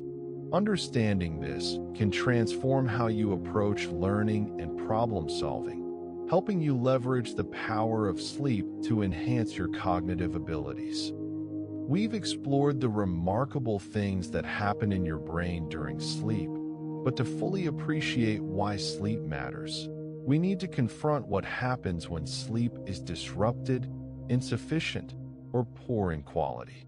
The consequences of sleep loss extend far beyond feeling tired, affecting virtually every aspect of physical and mental functioning, from moment-to-moment cognitive performance to long-term health outcomes. Let's start with the acute effects of sleep deprivation, the immediate consequences of staying awake when your brain desperately needs to sleep. After just one night of total sleep deprivation, or even one night of severely restricted sleep, you'll experience profound impairments across multiple cognitive domains. Attention becomes unstable, with frequent lapses where you essentially zone out for seconds at a time, missing information and making errors. Reaction times slow dramatically. Working memory, your ability to hold and manipulate information in mind, deteriorates. Decision-making becomes impaired, with increased risk-taking and poor judgment. You become more impulsive, less able to control your behavior and emotions. And as we discussed earlier, emotional regulation fails, making you more reactive to negative stimuli and less able to maintain a positive mood. These impairments aren't subtle. Studies of sleep-deprived individuals performing tasks that require sustained attention, like monitoring a display for rare signals, show that performance can drop to levels comparable to or worse than legal intoxication. A person who's been awake for 18 to 20 hours performs tasks about as poorly as someone with a blood alcohol content at the legal limit for driving. Yet, unlike alcohol intoxication, where people usually know they're impaired, sleep-deprived individuals often have poor insight into their own cognitive deficits. They think they're performing better than they actually are, which makes sleep deprivation particularly dangerous in situations like driving or operating machinery. The brain changes that underlie these cognitive impairments are visible in neuroimaging studies. Sleep deprivation reduces activity in prefrontal cortex regions involved in executive functions like planning, inhibition, and decision-making. It disrupts the connectivity between prefrontal cortex and other brain regions, impairing the coordinated activity needed for complex cognitive tasks. It increases activity in some subcortical regions like the amygdala, contributing to emotional dysregulation. And it alters the way the default mode network, a set of brain regions active during rest and mind wandering, interacts with task-positive networks, potentially contributing to the attentional lapses characteristic of sleep deprivation. But the consequences of sleep loss go far beyond acute cognitive impairment. Chronic sleep restriction, the kind that affects millions of people who regularly get 6 hours or less of sleep per night, accumulates cognitive deficits over time. After 2 weeks of sleeping 6 hours per night, people perform cognitive tasks about as poorly as people who've been totally sleep-deprived for 2 nights straight, yet they often don't feel subjectively that impaired. The debt builds silently, undermining performance without full awareness. The memory consequences of chronic sleep loss are particularly concerning. Without adequate sleep, especially adequate slow-wave sleep, memories don't consolidate properly. Information learned during the day remains fragile, vulnerable to interference and forgetting. The ability to form new long-term memories can be impaired by up to 40%. Students who chronically shortchange sleep may spend hours studying, but retain far less information than they would with adequate sleep. The time invested in learning is partially wasted when sleep is insufficient. The glymphatic consequences are equally troubling. Chronic sleep restriction impairs the brain's waste clearance system, allowing metabolic byproducts and potentially toxic proteins like beta amyloid and tau to accumulate. Over months and years, This accumulation may contribute to increased risk of neurodegenerative diseases.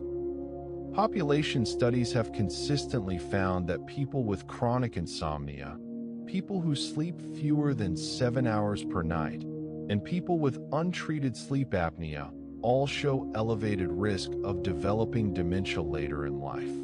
The relationship is strong enough that sleep is increasingly recognized as a modifiable risk factor for Alzheimer's disease. Sleep loss also affects physical health in ways that extend beyond the brain. Chronic sleep restriction is associated with increased risk of obesity, type 2 diabetes, cardiovascular disease, and hypertension.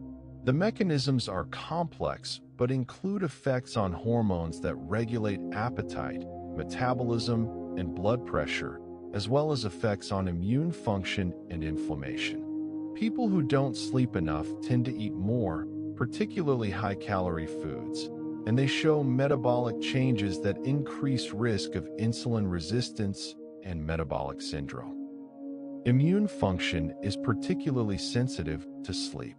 During sleep, especially during slow-wave sleep and the early part of the night, immune cells proliferate, antibodies are produced, and immune memories are formed. Sleep deprivation impairs these processes.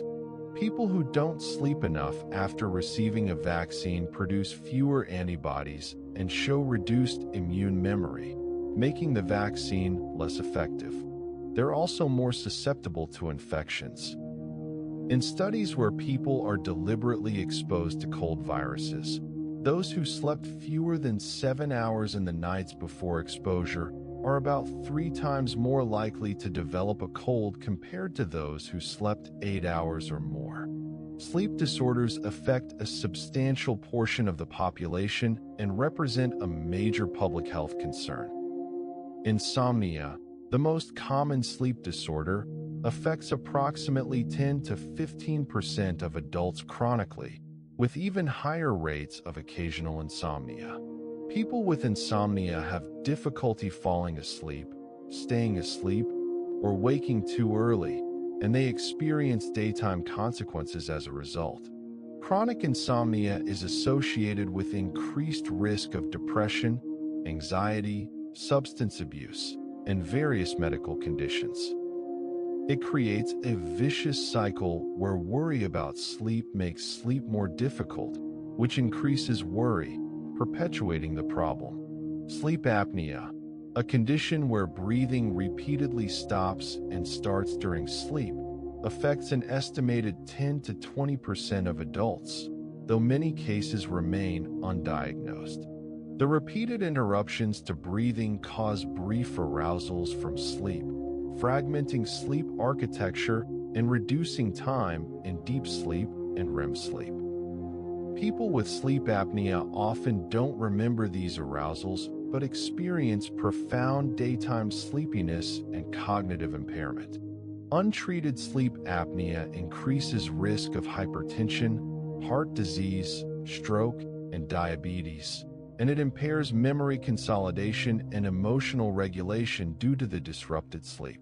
Shift work, which requires people to work during their biological night and sleep during their biological day, affects up to 20% of the workforce in industrialized countries.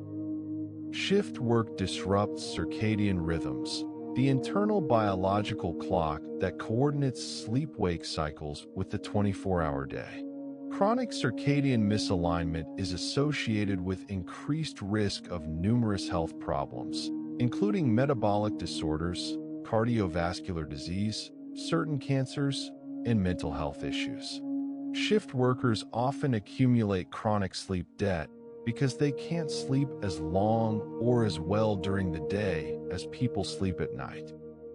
The good news is that many of the effects of sleep loss are reversible with recovery sleep, at least in the short term. After acute sleep deprivation, 1 or 2 nights of extended sleep can restore much of the lost cognitive function.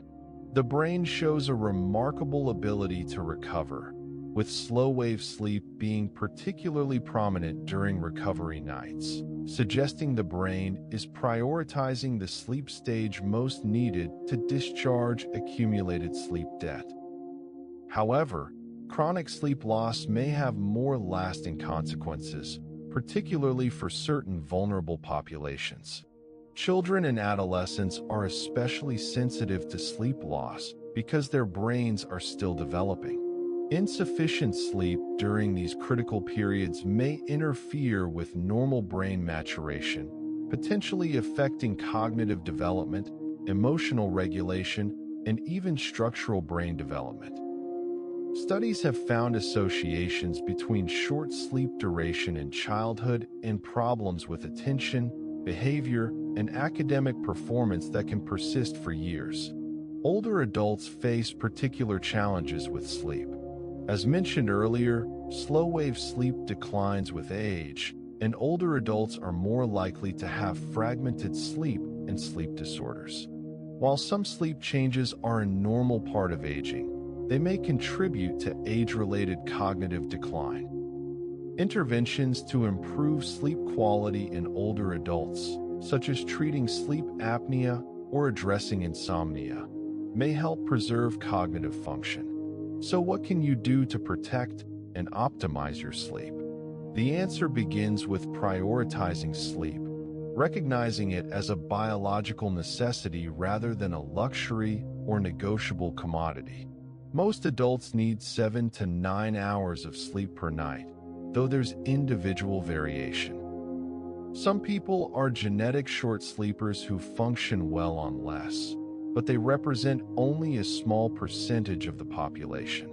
Most people who think they can get by on 6 hours or less are simply adapted to chronic sleep deprivation, performing below their potential without realizing it. Maintaining a consistent sleep schedule, going to bed and waking up at roughly the same time every day, even on weekends, helps anchor your circadian rhythms and improve sleep quality. Your brain likes regularity, and when you provide it, sleep comes more easily and is more restorative.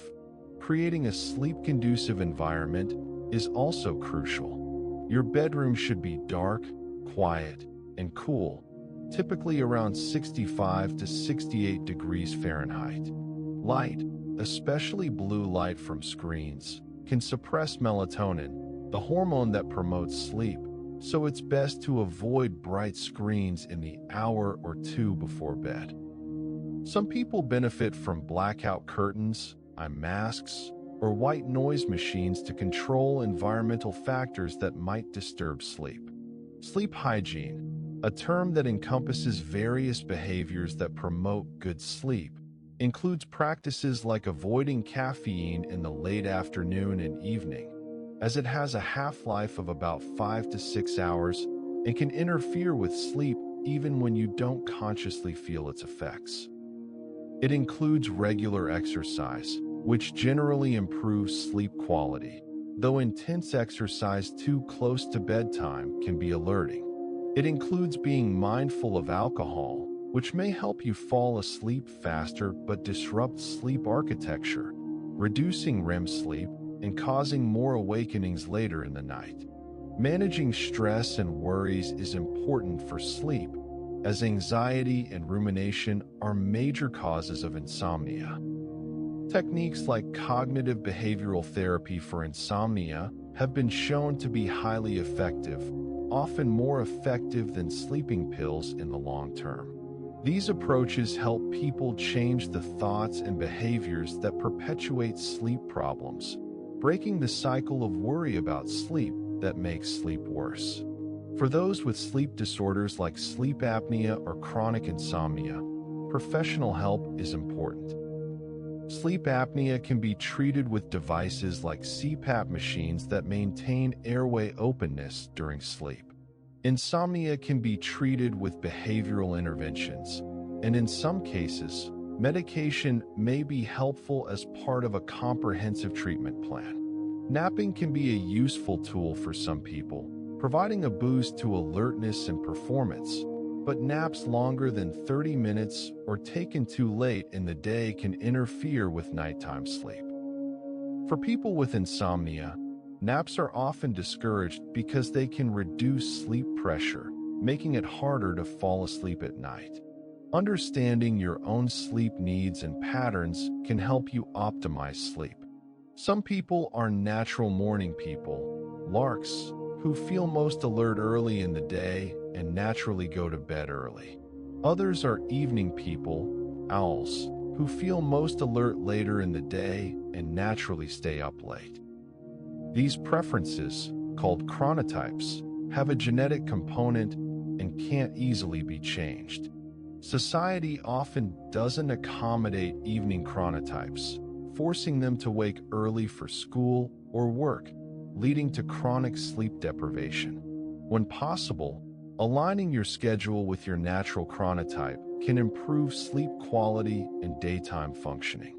Sleep is not time wasted. It's time invested in your cognitive function, your emotional well-being, your physical health, and your longevity.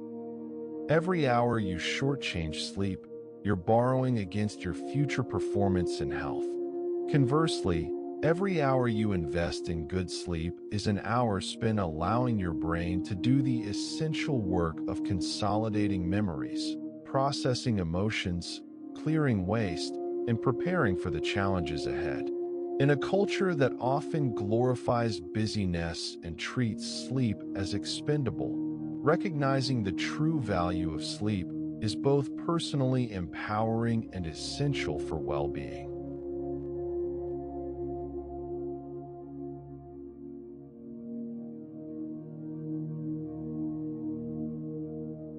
As we reach the end of our journey through the sleeping brain, take a moment to reflect on the remarkable complexity of what happens each night. When you close your eyes and drift into sleep, you're not simply shutting down, not merely resting. You're entering a state where your brain launches into sophisticated, highly coordinated activity that's just as important for your survival and success as anything that happens during waking hours. Your brain cycles through distinct stages, each with its own purpose, its own patterns of electrical activity, its own neurochemical signature. It consolidates memories, replaying the day's experiences and transferring them from temporary storage to permanent archives, extracting patterns and meaning, strengthening some connections while pruning others. It bathes itself in cleansing waves of cerebrospinal fluid that carry away metabolic debris and toxic proteins, maintaining the cellular health essential for proper function. It processes emotions, stripping away excessive negative charge while preserving the factual content of experiences, providing a form of overnight therapy that helps you wake up better able to cope with life's challenges. Through the rhythmic pulses of slow oscillations, your brain orchestrates these functions, creating temporal windows where memory replay, synaptic modification, and cellular restoration can occur most effectively. At the cellular level, individual neurons and synapses undergo molecular and structural changes, strengthening important connections, weakening less important ones, synthesizing new proteins, and remodeling their architecture. The result is a brain that's not just rested but transformed, reorganized, ready for new learning and new challenges.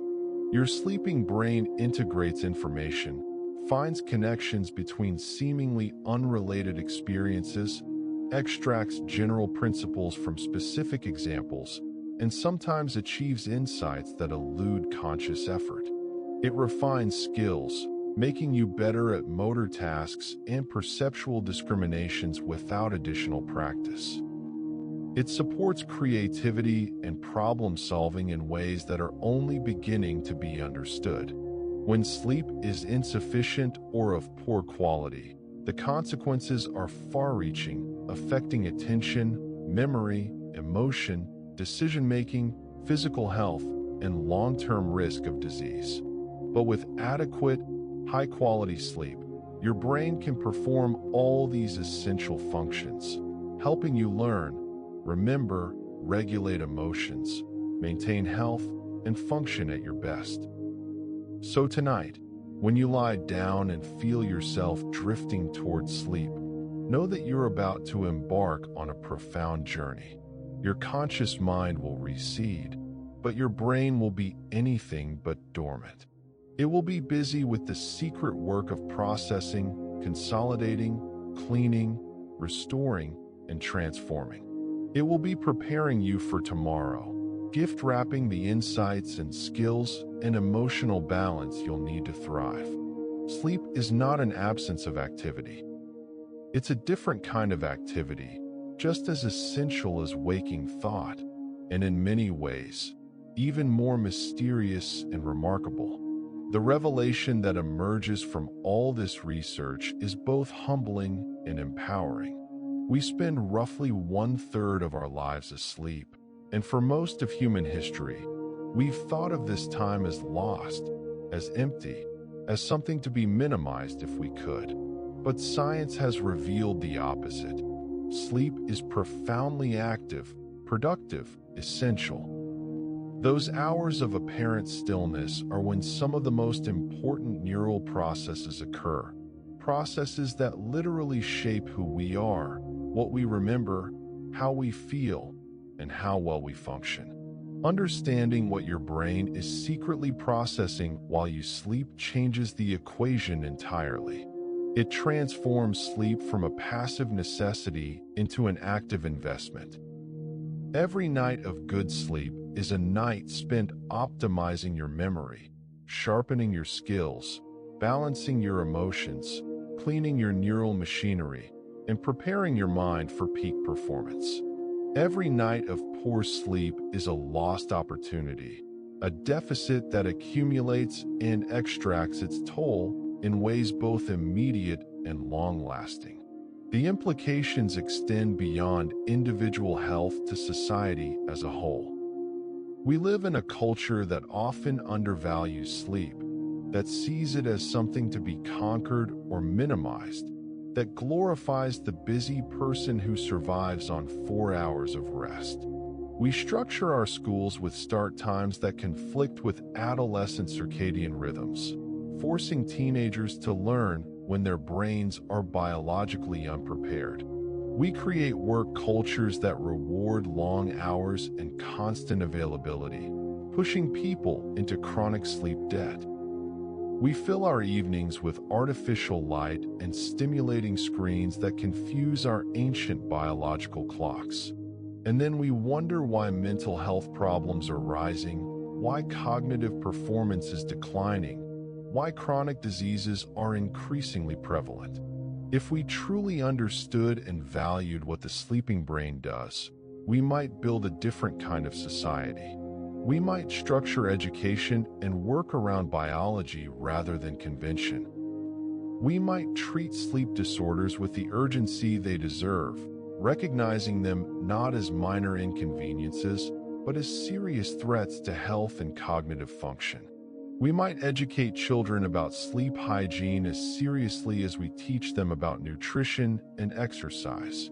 We might design our built environments to support rather than disrupt our circadian rhythms, with lighting that adjusts to time of day and work schedules that accommodate individual chronotypes. On a personal level, the message is clear and urgent. Prioritize your sleep. Protect it.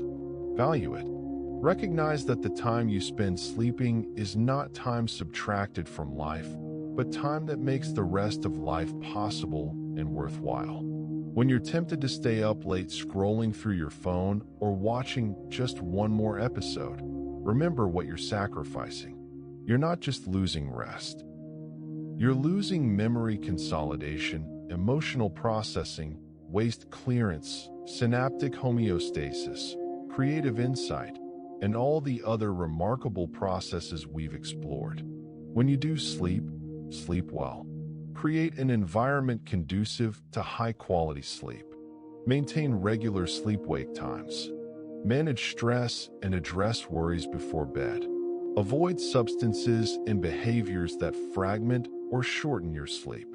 If you have sleep problems that persist despite good sleep hygiene, seek professional help. Your sleep is worth fighting for because your brain desperately needs those hours to do its essential work. Think about sleep as a gift you give to tomorrow's self.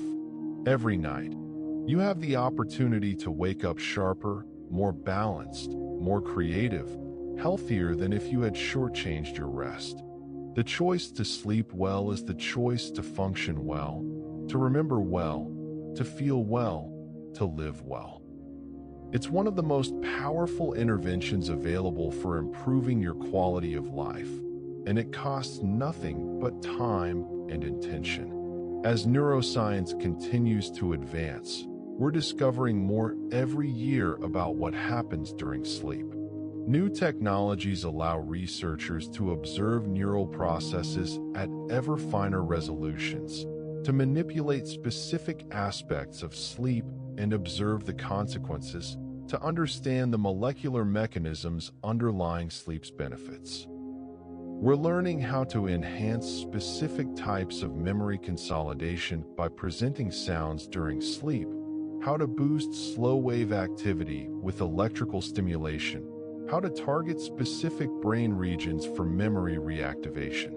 The future may hold interventions that allow us to make sleep even more efficient and restorative than nature intended.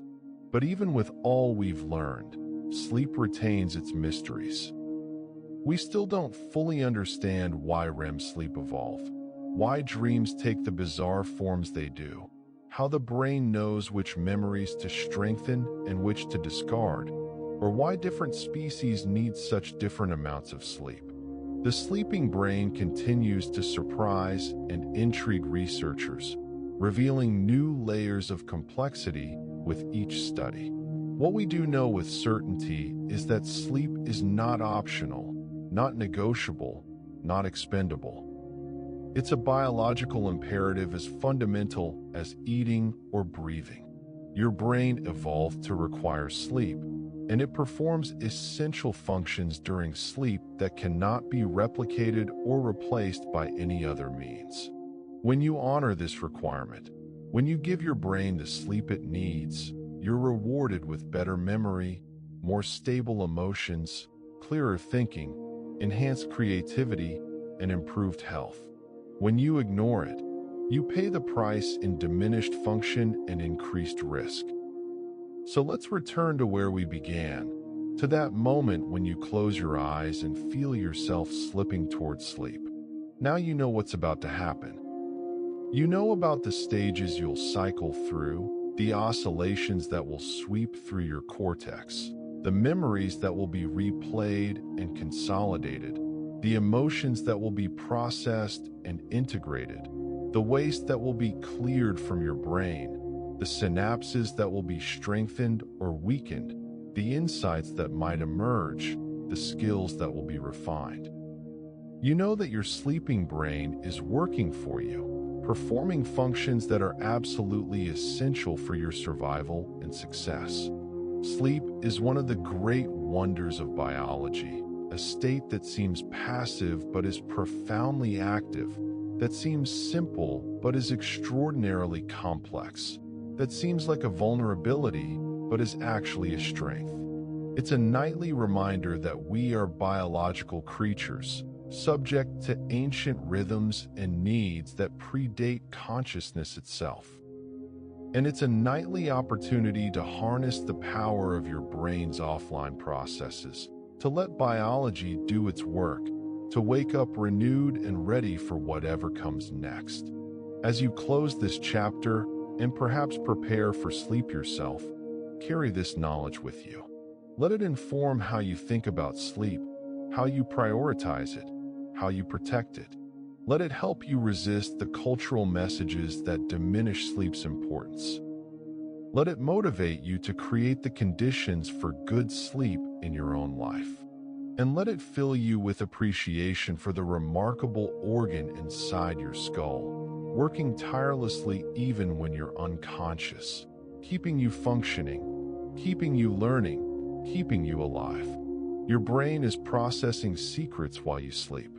It's consolidating your experiences into lasting memories. It's washing away the toxic debris of metabolism. It's rebalancing your emotional state. It's integrating new information with old knowledge. It's discovering patterns and generating insights. It's refining your skills. It's preparing you for tomorrow. And all of this happens without your awareness, without your conscious control, guided by billions of years of evolution that have shaped sleep into one of the most sophisticated and essential processes in all of biology. So sleep well tonight. Trust your brain to do its work. Know that those hours of darkness and stillness are hours of profound biological activity, of neural transformation, of cognitive preparation. When morning comes and you open your eyes to a new day, you'll be different than you were when you closed them. Changed at the molecular level, at the synaptic level, at the network level. More integrated, more balanced, more prepared. This is the gift of sleep, and it's yours to claim every single night. If you enjoyed learning about the hidden processes of your sleeping brain and want to explore more fascinating aspects of the mind, please consider liking this video and subscribing to the Sleeping Subconscious. There's so much more to discover about how your brain works, both during sleep and waking. And I'm here to guide you through these remarkable territories of neuroscience and psychology. Sweet dreams. And until next time, sleep well knowing that your brain is doing exactly what it needs to do. # what your brain is secretly processing while you sleep.